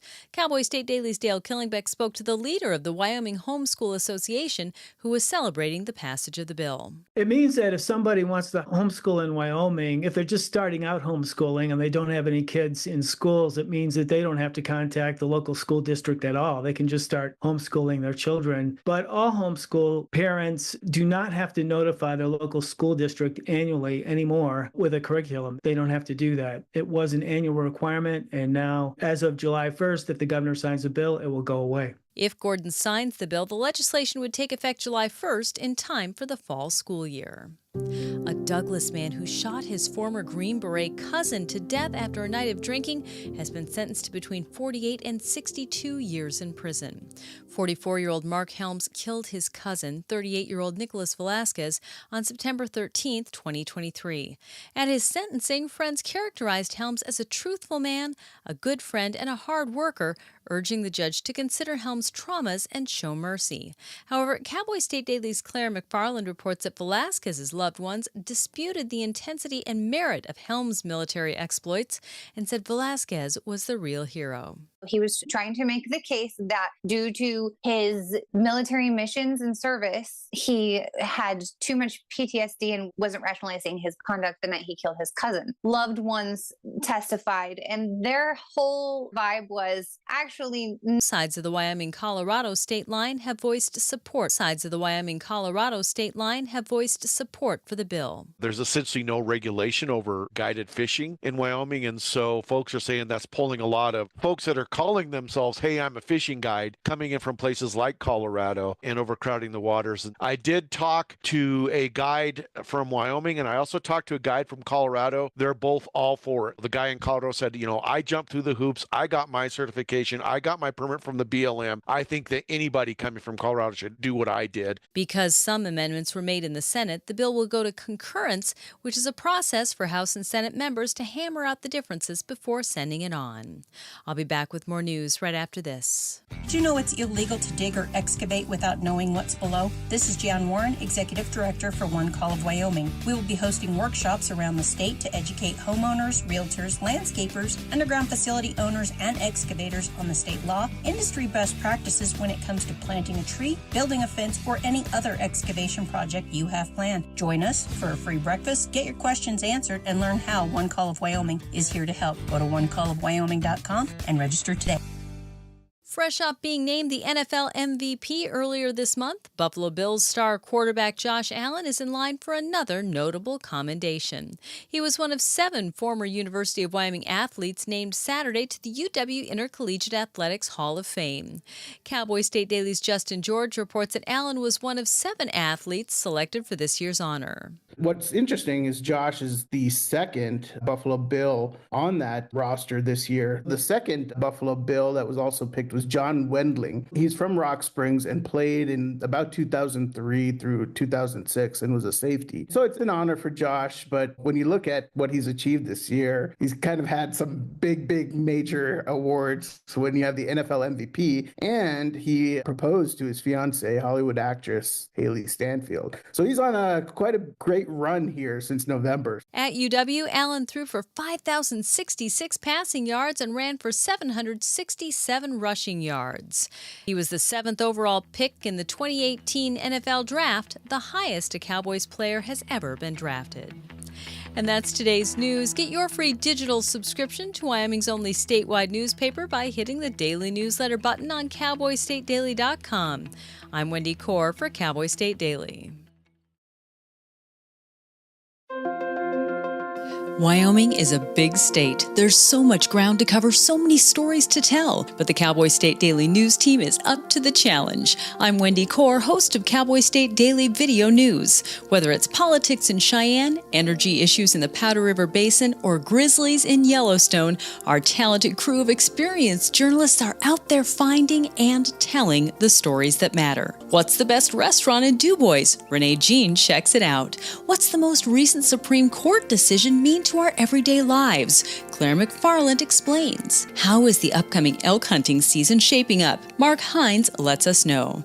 Every day, I talk to the reporters who are covering the topics, issues, and people that are important to Wyomingites, and in our daily newscast, I bring you those stories. Tune into the Cowboy State Daily Video Newscast every morning, only on cowboystatedaily.com.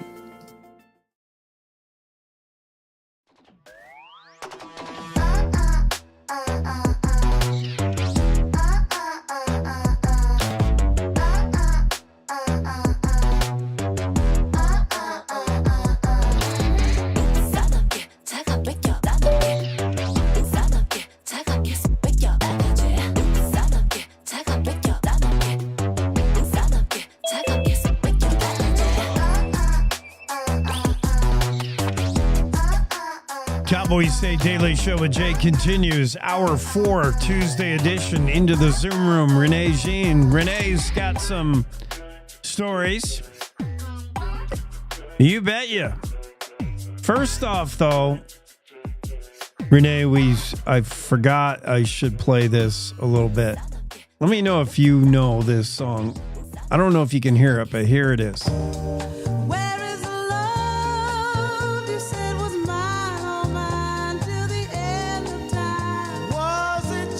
Oh, man. The voice of Roberta Flack. We lost her too soon. She's dead at the age of 88, I think. Remember that song, Renee, or is that before your time? Oh, I remember that song. The most famous one, though, is Killing Me Softly with his song. Yes. Another great one. Roberta Flack. Yep. Okay, good. We're together on that. We're probably together on one should not shoot one's dog in a drunken rage like 6 times. Ugh, just horrible. I can't even do that story because I get so angry. Yeah, that's terrible. Your stories don't make me angry, though. They make me think. I like Good. this. I like this one. Bill that would, I don't know if we need a bill for everything, but when I was talking to Greg earlier, he did explain why we might need a law. The mystery drones, they continue to be an issue. Sweetwater County, Sublette County, big giant drones flying over sensitive areas like power plants. Now, what happens when the cops shoot it down? They could get in trouble if that turned out to be someone's drone. They could get sued. But this bill would give a little more leeway into dealing with these drones. Like, what the heck are they? You're following this legislation? Yeah, I think the most interesting thing there is just finding out that these flights are continuing. The last one was February 10th. These drones are not what you think of. They're not what we buy at the store at Walmart and Amazon.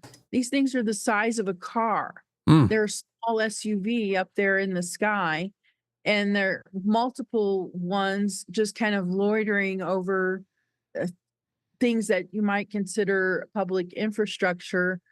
And to top it all off, I would think if this was domestic, there would be no reason for these drones to turn around and follow the police officers back to their headquarters.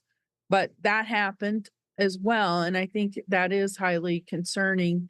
The FAA doesn't seem to know what these drones are or who is operating them. These types of drones can be operated from a great distance away. So they may not even be in Wyoming operating these drones. Right now, there's really no recourse. There's not much that can be done about it. It's not really cool to shoot down an airplane, and these drones are really small airplanes. So what this bill will do is identify some areas we consider critical infrastructure and say, you can't loiter over these spaces. If you do, we can, do something about it.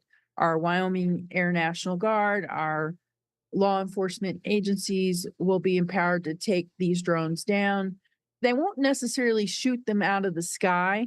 There are nets that you can put on these drones to bring them down.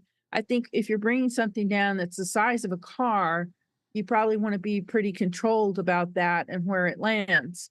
So I don't think these will be shot down necessarily, but nets may be used to bring them down in a controlled location.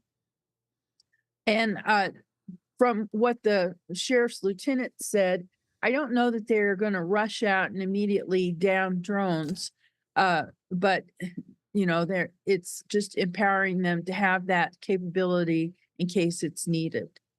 I want to get a hold of one of these things and find out where they're getting their instructions from. But Senate File 132, you talk about Sweetwater County Sheriff's Office. Lieutenant Rich Fisher told lawmakers the other day that these drones are still showing up in his county. So weird. 2 or 3 in the morning. So, not only are they not the kind of drones you buy at Walmart or get from Amazon, somebody's getting up awfully early in the morning to operate these. Most people don't fly them at night because you can't really see anything with them, and then you could lose them really easily. You don't want to lose your drone. Right. Yeah, it's weird. Renee, we might have to have you on as a regular part of the show every 45 minutes, because that seems how often the USPS changes its mind, changes course over policy. 1 minute we're talking about Louis DeJoy, Postmaster General, giving himself an A grade. Next minute we're talking about him deciding he's going to resign.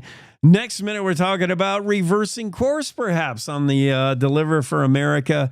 And I know that Congresswoman Harriet Hageman doesn't trust any of it, and she's got proposed legislation. Where is the latest? Where are we with the mess that is the post office?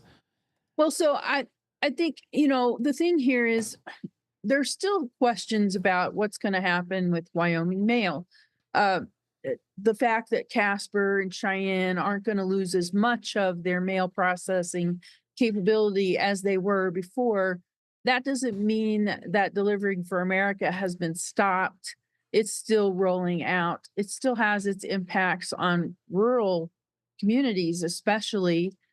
One feature of the plan is that communities that are 50 miles or more from an RPDC won't get afternoon pickups anymore. So, that's basically the entire state of Wyoming. The Cheyenne and Casper will not become RPDCs. They will still be local processing units, whatever that is. So we don't even really know exactly how those are going to function. It's really hard to answer the question about what this plan means for Wyoming Mail when there's so little information available about those LPCs. And then just the whole, you're not going to get afternoon pickups. And the post office has already requested lowering the service standard by a day to account for that so that deliveries will still be quote unquote on time. When I talked with Harriet Hagman's office, I guess the vibe I got was, okay, great. We're glad that, USPS is taking Cheyenne and Casper, and is going to let them keep the originating mail.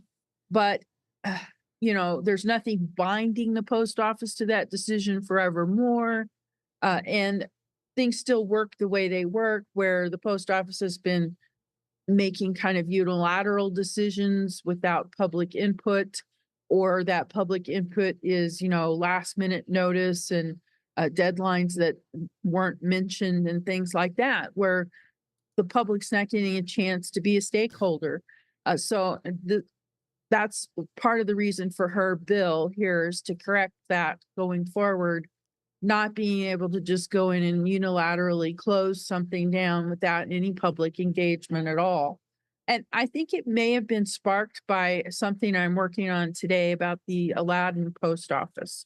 So it might not really have to do with delivering for America so much as that. We'll have more on that. I'm still tracking down exactly what's going on there. Well, not only is the public being left out of the loop of communication with the post office employees themselves, I think, have no idea what's going on. You talked to Bob Jaknitsky, a state rep for Postal Worker Union, and even he says, I still don't know what this entails. I've also heard we will be getting a SIPS, this package sorter, which should help us move mail faster. I think it's just the lines of communication at USPS are not good. Yeah, it's like we're all on a need to know basis, and none of us need to know.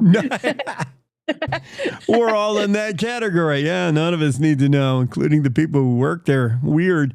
Hey, how about this guy? Norman Jackson shared his secret recipe with us, or the secret to his winning 5 times now. The Texas red chili has won the API Chili Cook-Off in Casper. It was at the Ford Wyoming Center. Thousands at the 32nd annual event. And what's the secret to a good chili? Well, so this guy, he cooks chili at his home every Sunday night. He said it's not a special recipe. He doesn't know what makes it special. He doesn't have a special ingredient. His take on it was his special ingredient is the salt, getting the right amount of it. Just basically, I don't know if that was just his shtick so that he doesn't give away any of the secrets. I don't know. But obviously the chili has to be pretty good. I didn't get to try it. That chili was already gone by the time I got around to that part of the event. There are 46 chilies at the API Chili. It's a blowout, nobody's ever accused the oil field of not knowing how to have a good time. When they big party, it is fun. They all put their creative thinking caps on. They create an event that's going to be fun. Every chili booth has games, something fun to do. There are prizes sometimes. And of course, there's little cups of chili you can try. And it's just a really fun networking event. Some of these guys go all out. They build, one group built an actual Hungry Hippo booth. It looked like a Hungry Hippo. It was amazing. I thought the over-the-top booth to me was the Candyland booth.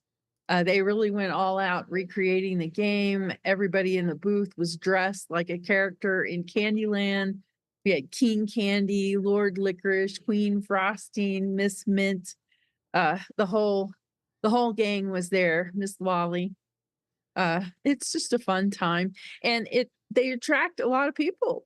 3,000 people streamed into that chili. They raised thousands of dollars for charity. So a good time for a good cause. Looks like a lot of fun. We were flipping through the photos of your story as you were talking, and I love the humble nature of Norman Jackson. He's like, it's just my Sunday chili. I make it home. No big deal. But the judges thought otherwise. Right. They put the blue ribbon on that thing for the 5th time. Pretty impressive. So I should clarify, he's won first place 3 out of 5 times. He's been at the podium as a top 3 chili 5 times. So good enough for me. And I've been asking everybody this morning because there are 2 camps when it comes to chili: beans or no beans. well, so Norman's chili had beans. Ooh. Yeah. But I like beans in my chili. I don't. I go the Texas route with the non-bean. I like chili with no beans too. Yeah. It's chili. It's good no matter what you put Yeah, in it. that's it. There's also that, chili. All chili's good chili. Yeah, good point.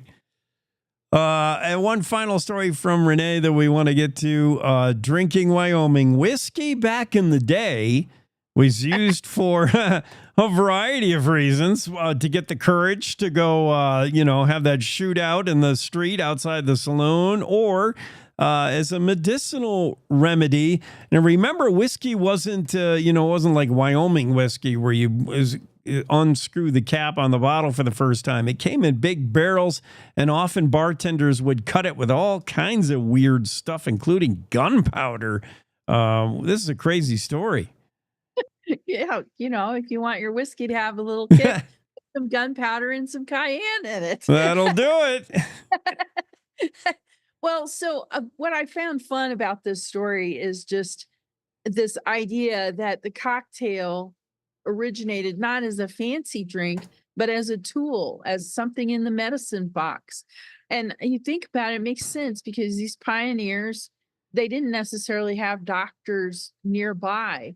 They had to figure things out on their own, and so, take some willow bark tea that has basically the active ingredient aspirin is in willow bark tea. So if you steep that for 10 minutes, you get a nice little concoction that's a painkiller. Then you add a shot of whiskey. That's got to be the best darn cocktail in the world. There you go. Or what ails you, at least for 4 hours. That'll take the edge off that toothache. Yeah, you got that right. And you could actually buy some of these cocktails at saloons. They prepared these for you to kind of help you with your ills. Sarsaparilla tea was thought to cure syphilis. So, you'd have that with a shot of whiskey.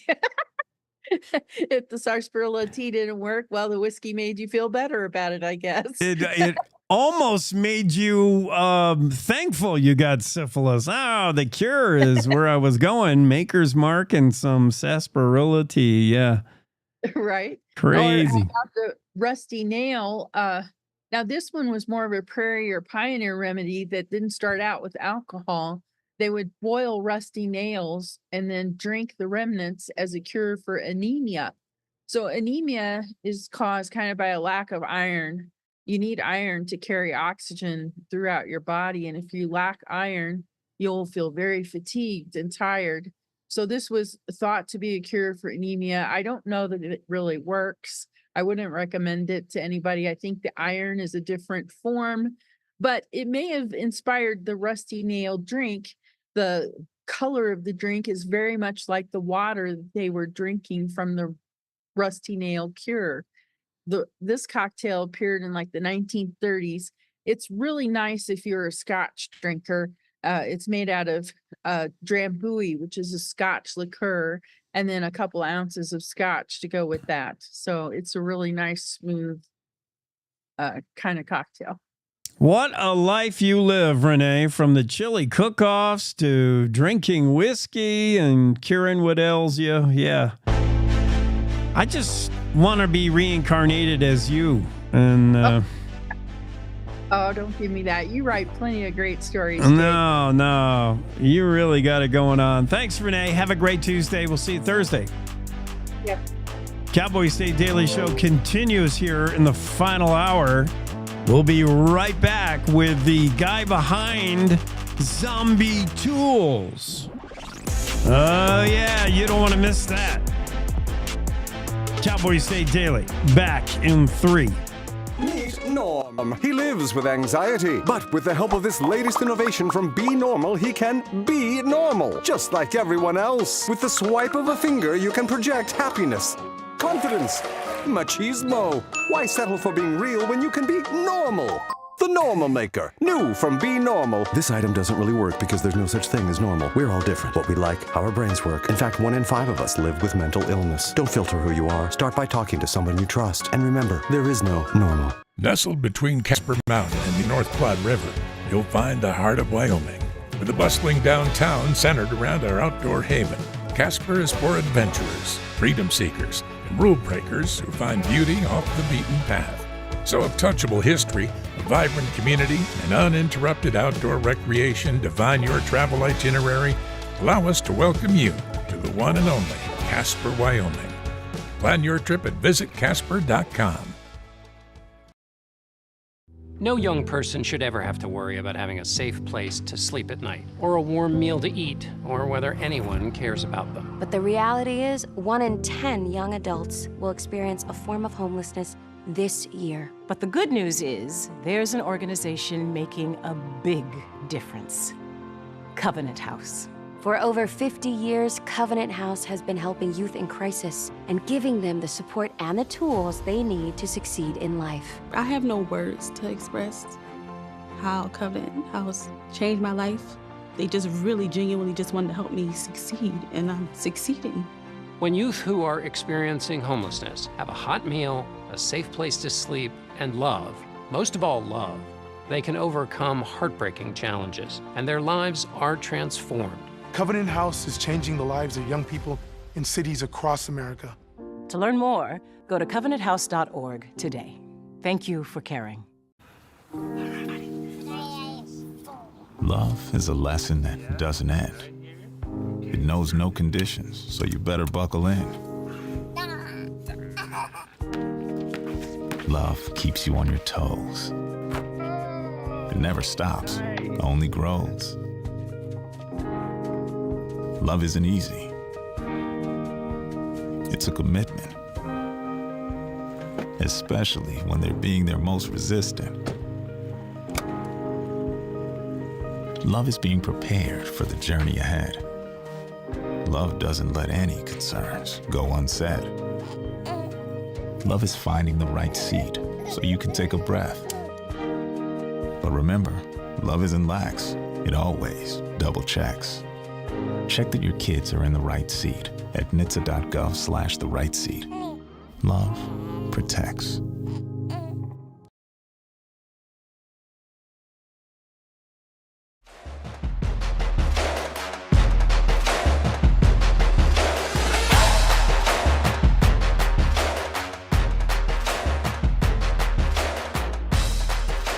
Cowboy State Daily Show with Jay continues here in our final hour on a Tuesday edition of the show. And we're going to Zombie Tools up in Montana.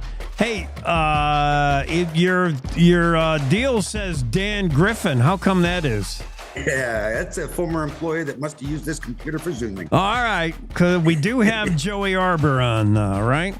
Yep, that is correct. Joey, what's happened? I have to have a zombie sword or a weapon for the apocalypse when it all goes down.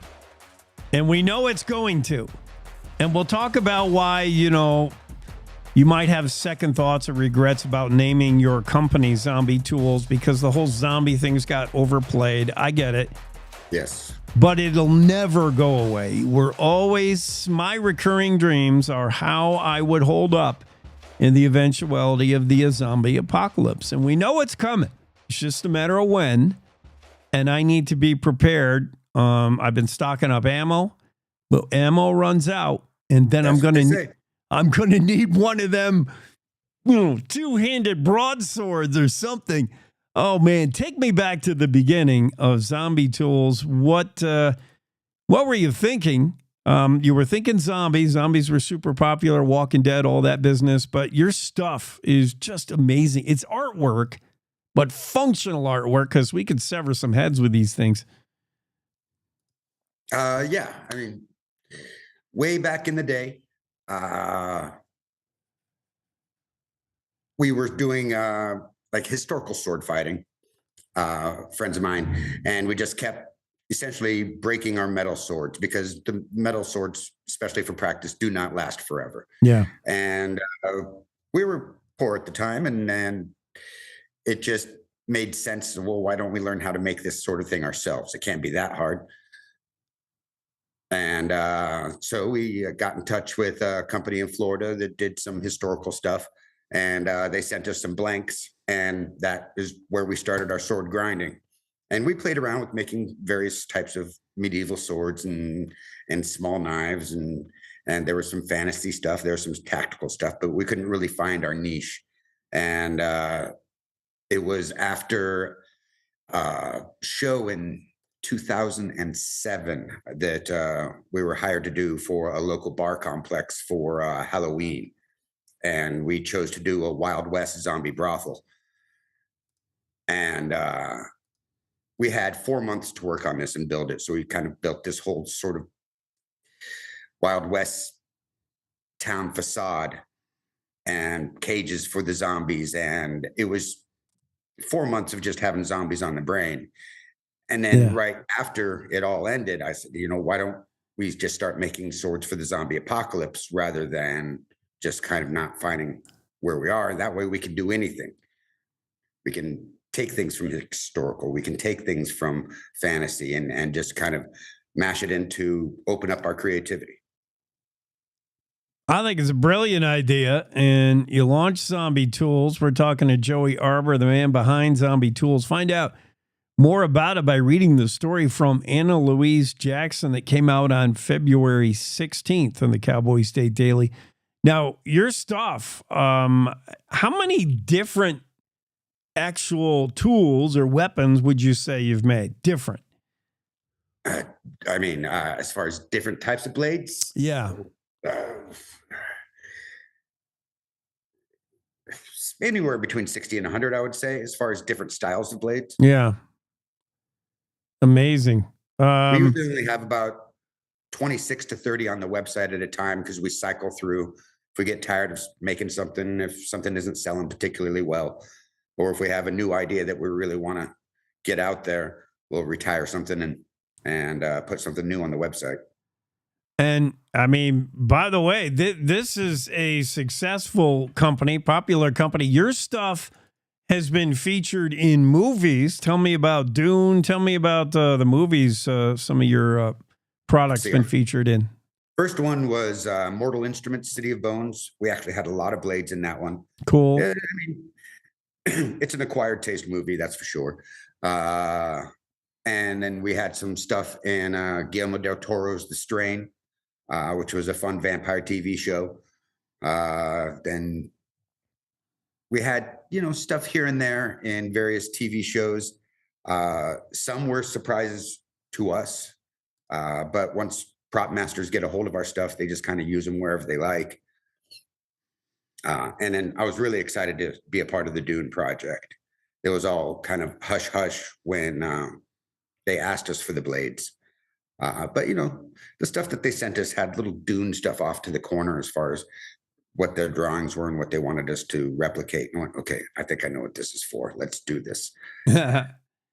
So, I mean, besides being featured in, high profile film, stuff like that, your everyday business, like, what is it? Online orders, like, what is the use? These things are nice to have in your living room. They have practicality in case, yes, that zombie apocalypse does go down. These are actual useful swords, weapons, knives, what have you. But what's your clientele? Give me a sense of like how people get a hold of you. What are they buying and why are they buying? It is all over the place. Yeah. I mean, we've had some returning customers that are doctors that like to put this sort of stuff up in their offices. Yeah. We have preppers. We have sword geeks, and I mean, I love the sword geeks. There's people that do just backyard cutting. There's people that want something substantial for home defense that isn't going to shoot through a wall. There's just such a wide variety of why someone would want a larger blade that, we get all sorts of people. Now, there's artistry behind this stuff. I mean, this is artwork, Joey, but it's also functional. I imagine, I don't know if from the beginning you were a bladesmith, but by now you probably know how to make a steel blade and keep it sharp, have it be sharp, have it be actually functional. This is some quality stuff. Yeah, I mean, the soul of a blade is in the heat treat, and we do all of our own heat treating. That makes sure that the blade is both hard and tough so that it can take a beating and keep an edge. Yeah. And we make sure to do all that in-house. So give me an idea also of design. Now, you said, some 60 to 100 different models, different ideas. You have to go to the computer when it comes to design, sort of 3D model these. What's the think there? What's the process like in your mind? Like, okay, we need to go on to the next thing. What is it? How does it start? It goes from an idea to the computer to it's in your hand. Usually sometimes I get inspired by watching something on TV. I like watching fantasy shows. I like watching some anime because you get really crazy blades and crazy designs. Now, some of those don't necessarily translate to real life use. So I go, oh, I kind of like that. But if I change it in this way, then I can make an actually good, interesting, functional blade. And that just starts by me sitting down with Adobe Illustrator, because I design everything in 2D, because that's how it's going to go to the water cutter, and it gets water jet out in that 2D form. From there, we go on to heat treat and grind. Man, I love this stuff. I'm just flipping through this story, and yeah, I got to get on your list of customers somehow. I need something for the zombie apocalypse. We've got some big stuff. We've got some small stuff. Yeah, but I was thinking like a long blade in case I have to lop some heads, or just dig into the brain with something a little shorter blade. But I like the name. I wouldn't think about tinkering with that. You're good. Zombie tools. Zombies always, I know, gets a little bit overplayed and we get oversaturated with it, but it'll all come back again. It's all about zombies. And that day's coming where you're going to wish you had access to zombie tools up there in Montana. Where are you at, by the way? We are currently in Missoula, Montana. Okay. In May, we're looking to likely move to Bonner, which is only about 8 miles away. Exciting. I love reading it, and I'm going to have to be one of your newest customers here pretty soon. Thanks, Joey, for coming on. Yeah, thank you.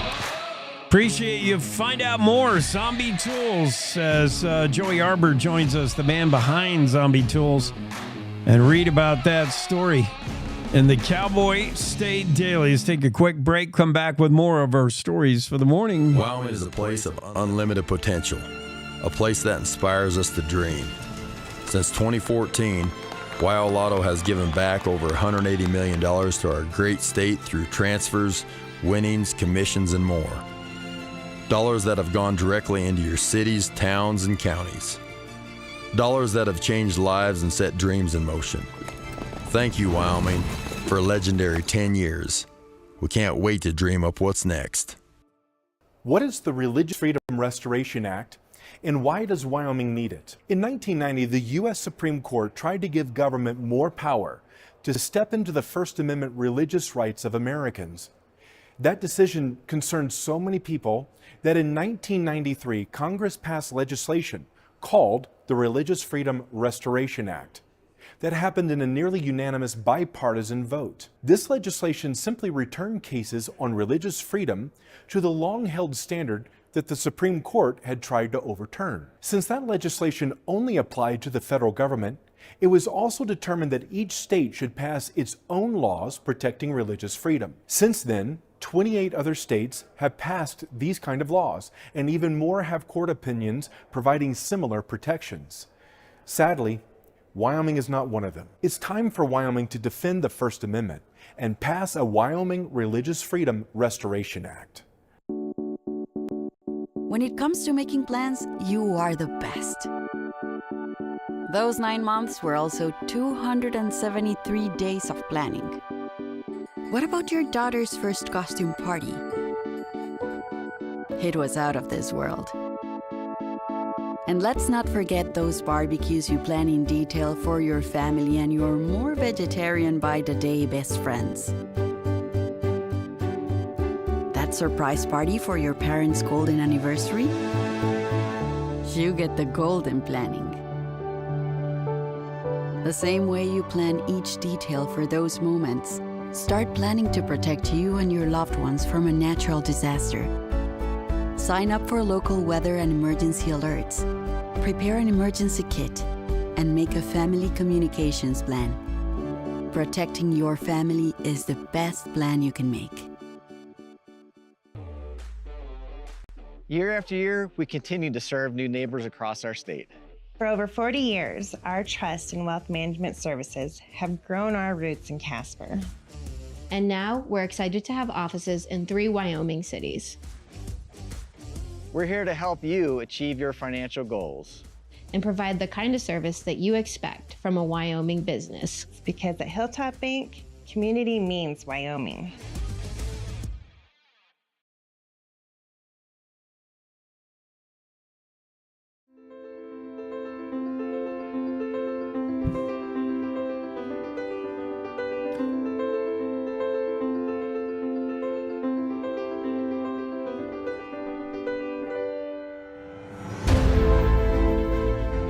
Cowboy State Daily Show continues in the final hour here in our final stretch run, and we'll pick up a few stories that we haven't got to yet. I've been saving this story not because it's great or saving it for any reason, just because I can't get there, and I can't go there. I just get so angry when I see this story and hear this story. And Claire McFarland has it. It's concerning Donald Wright, 59-year-old from Moreland, Wyoming. Donald goes by the name Dudley, so Dudley Wright, Dudley do right. In this case, Dudley do wrong. Dudley do very wrong. Dudley Wright is being charged with, among other things, shooting his dog. Not once, but 6 times. Axel, a border collie mix, shot by, allegedly, Donald Wright. Donald was in court Monday, charged with cruelty to animals and other charges. He allegedly said he hoped the dog would bleed out. At the time, eyewitnesses say he was drunk, taking pot shots at the dog, trying to get rid of it. 7-month-old dog. Supposedly, the dog had gotten into his chickens, maybe ate some chickens, gotten into his heart medication. For some reason, the man was angry with his border collie. Some reason that he shot at it. The dog is now under the secure care of Sabrina McLean, who told the Cowboy State Daily that the Kelpie Border Collie mix, Axel, is doing well. The front leg was shot, but vets believe that the dog will be able to use it and can continue to keep that leg. The dog's dealing with nerve damage in that leg, and then there's a hind leg where a bullet is still lodged in the haunch. 2 bullets in the shoulder, another lodged in the chest of the dog. The jaw shattered by another bullet. A plate and 2 screws hold the dog's jaw together. The dog can't eat anything crunchy or play with a chew toy or anything like that until probably next month. But so far, Axel is doing better. McLean said the goal right now is to make sure he's healthy and he's healing. McLean said the dog is afraid of loud noises. Go figure.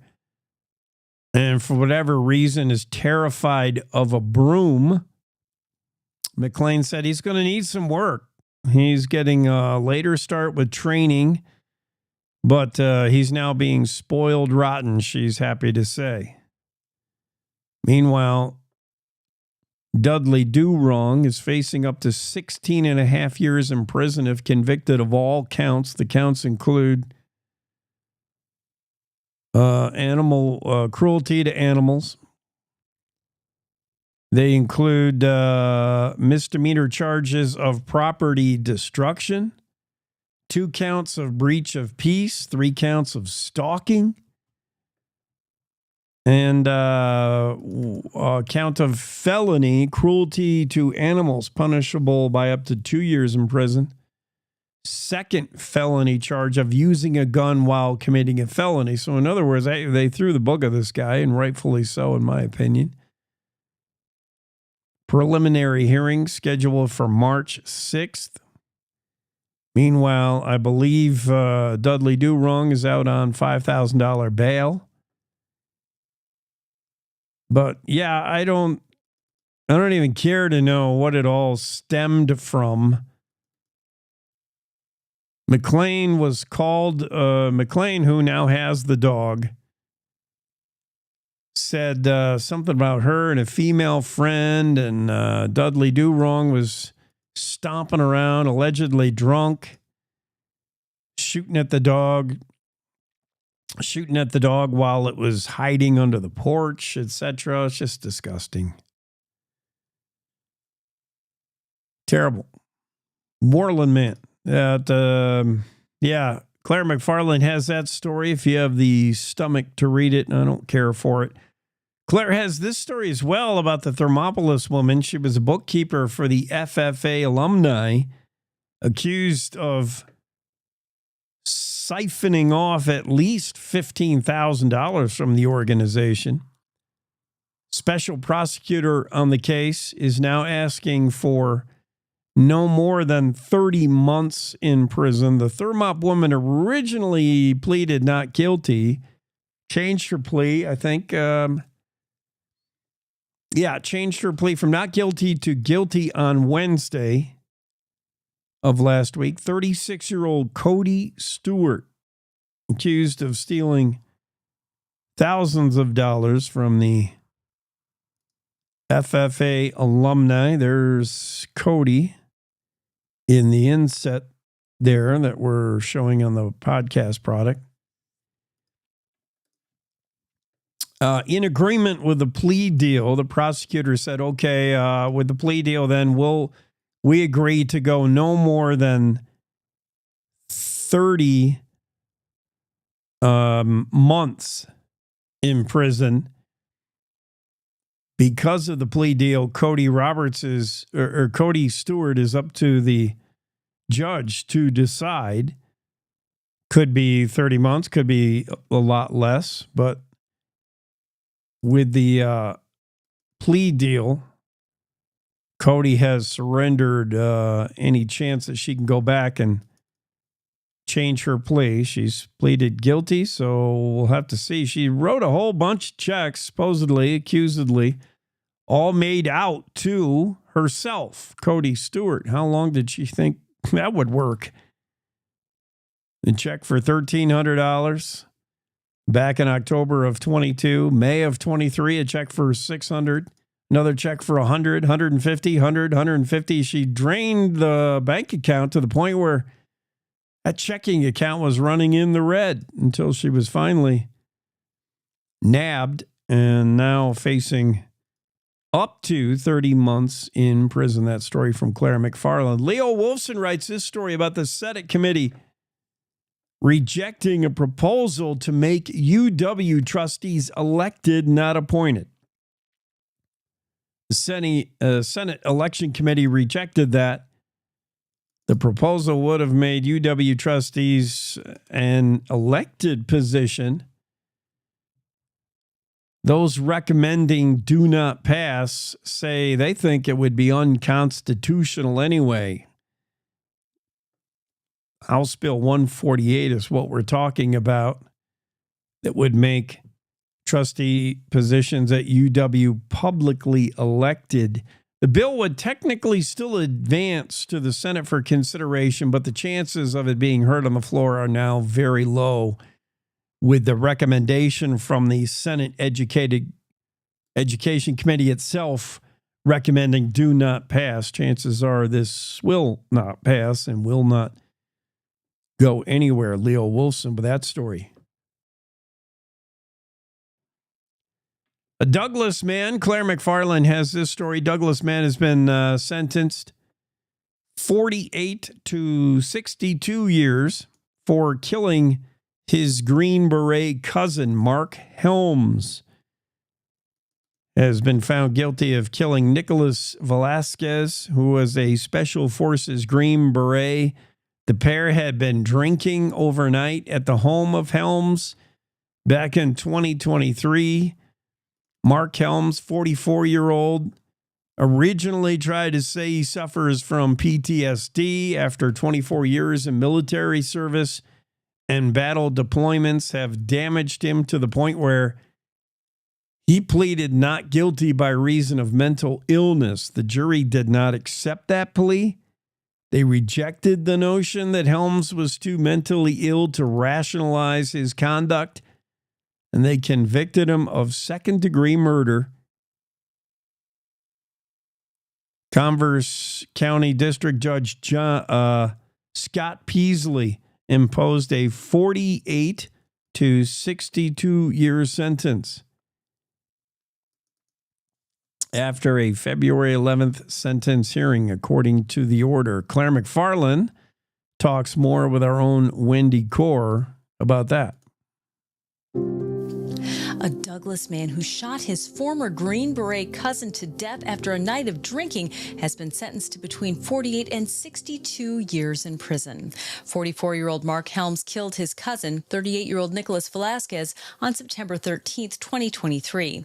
At his sentencing, friends characterized Helms as a truthful man, a good friend, and a hard worker, urging the judge to consider Helms' traumas and show mercy. However, Cowboy State Daily's Claire McFarland reports that Velasquez's loved ones disputed the intensity and merit of Helms' military exploits and said Velasquez was the real hero. He was trying to make the case that due to his military missions and service, he had too much PTSD and wasn't rationalizing his conduct the night he killed his cousin. Loved ones testified, and their whole vibe was, actually, Nick Velasquez, the victim, was the true hero. Let me tell you about his service as a Green Beret. And so it got into this kind of a layered talk about military service and some of the issues that can follow. Helms was given 516 days credit for time he already spent in jail, and he was ordered to pay $7,000 in restitution as well.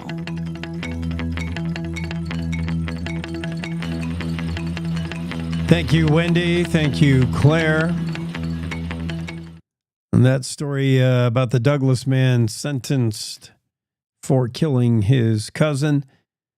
Dale Killingbeck, the story of following this homeschool bill. This seems to be a pretty popular bill. Cruised through the Wyoming Senate on Monday, 28-2 vote. The bill now moves on to Governor Mark Gordon's desk. It was the bill that would allow some more freedom in choosing homeschooling as an option. The Homeschool Freedom Act, or House Bill 46, passed by the Senate on Monday by third reading, 28-2. If Gordon signs the bill and it becomes law, it would take effect July 1st in time for the fall school year beginning next year. Michael Perlman, spokesman for Governor Gordon, said the governor will consider HB 46 carefully as he does all bills that arrive at his desk. But this one, really one of the less contested bills, just kind of cruised through the legislature. Dale Killingbeck has more to say with our own Wendy Core on the story. A bill giving Wyoming homeschool parents freedom from submitting curriculum to local school boards will head to Governor Mark Gordon's desk for final approval. The Homeschool Freedom Act, or House Bill 46, was passed on third reading by the Wyoming Senate on Monday by a 28-2 vote. Cowboy State Daily's Dale Killingbeck spoke to the leader of the Wyoming Homeschool Association, who was celebrating the passage of the bill. They said they're looking forward to the governor signing the bill. It means that if somebody wants to homeschool in Wyoming, if they're just starting out homeschooling and they don't have any kids in schools, it means that they don't have to contact the local school district at all. They can just start homeschooling their children. But all homeschool parents do not have to notify their local school district annually anymore with a curriculum. They don't have to do that. It was an annual requirement, and now, as of July 1st, if the governor signs a bill, it will go away. If Gordon signs the bill, the legislation would take effect July 1st in time for the fall school year. This is the Cowboy State Daily Morning Show with Jake. Yeah, some interesting stories that we picked up that we've been working our way through on this Tuesday. It's time for this day in history, getting late to it, but at least getting to it. February 25th, 1858, Fort Thompson was abandoned. The post near present-day Lander had only been in existence since October of 57, so it was just kind of months long. Less than a year did this post last. Fort Thompson abandoned on this day in history. In 1858, February 25th, 1868, Cheyenne passed an ordinance against gambling and disorderly houses. The ordinance, approved by the mayor, provided fines ranging from $10 to $100 for each offense. This day in 1913, 16th Amendment to the U.S. Constitution went into effect. That gave Congress the power to levy and collect income taxes. Ooh. This day, 1919, photographs were taken of the Student Army Training Corps at the University of Wyoming. The SATC was the predecessor of today's Reserve Officer Training Corps. Students were depicted in the photographs using the Krag rifle, which was obsolete at the time, but was apparently seeing at least some training applications. This day in 1920, Woodrow Wilson signed the Minerals Leasing Act of 1920. This act created the modern system of leasing federal oil and gas and coal interests, which had previously been subject to claim under the mining law of 1872. February 25th, 1925, the House Joint Memorial Number 4 approved memorializing Congress of the United States to set aside Fort Laramie and Old Fort Bridger, as well as Independent Rock, as historic reserves. This day, 1941, the state's conscientious objectors were listed. 1961, this day, the legislature approved the purchase of the grounds of Fort Fetterman. Fort Washakie had a little bit of a shaker on this day in 1963. A 4.3 magnitude earthquake occurred very near Fort Washakie this day. This day, 1975, the first United Methodist Church in Cheyenne was added to the National Registry of Historic Places. And finally, on this day in 2009, U.S. Secretary of the Interior, then Ken Salazar, canceled leases on federal land for oil shale development in Colorado, Utah, and Wyoming. Wyoming Game and Fish Super Tag raffle winners were announced just the other day. Eric Waltanger, Game and Fish Deputy Director of Internal Affairs, says, "We want to thank everyone who entered this year's Super Tag raffle. The revenue generated through ticket sales goes back into pressing conservation efforts like the Wyoming Mule Deer Initiative, chronic wasting disease research, and reducing wildlife vehicle collisions. The Super Tag offers hunters the chance to purchase a license to hunt the trifecta of aminals, which includes the Super Tag trifecta recipient will have the opportunity to select 3 separate licenses from the available list, which would include, of course, elk, bison, mule deer, bighorn sheep, etc. Super Tag trifecta winner was Wyoming guy. Way to bring it home to Wyoming. Nathan Miller, congrats. The pronghorn tag winner was Steve Spicer of Colorado. The deer winner was Brock Gilstrap of Idaho. Elk tag was drawn by James Turner of Tennessee. Bighorn sheep, Sean Schaefer, North Dakota. Black bear, Travis Pedden out of Wyoming. The gray wolf tag was drawn by Frank Gambardella from Washington. Moose tag, way to go, Leron Corson out of Wyoming. Mountain goat tag was Brandon Barker of New Mexico. Out of Texas, Tori Roberts drew the mountain lion tag, and the wild bison tag, James McIsaac from California. Super Tag winners, and congrats all. That's going to do it for us. We did a lot of stuff today. Had a lot of special guests as well. Big thank you to Joey Arbor for coming on the show. Zombie Tools. Thank you to Siv Harstead, all the way from Norway, live to be on the show. And Matt Clunan joined us today, as well as our regular guests. That wraps up Tuesday edition of the Cowboy State Daily Show. See you again tomorrow. Have a great day.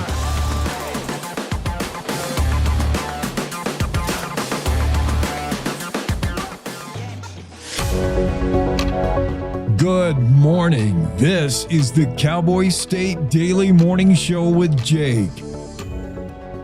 The new way Wyoming wakes up.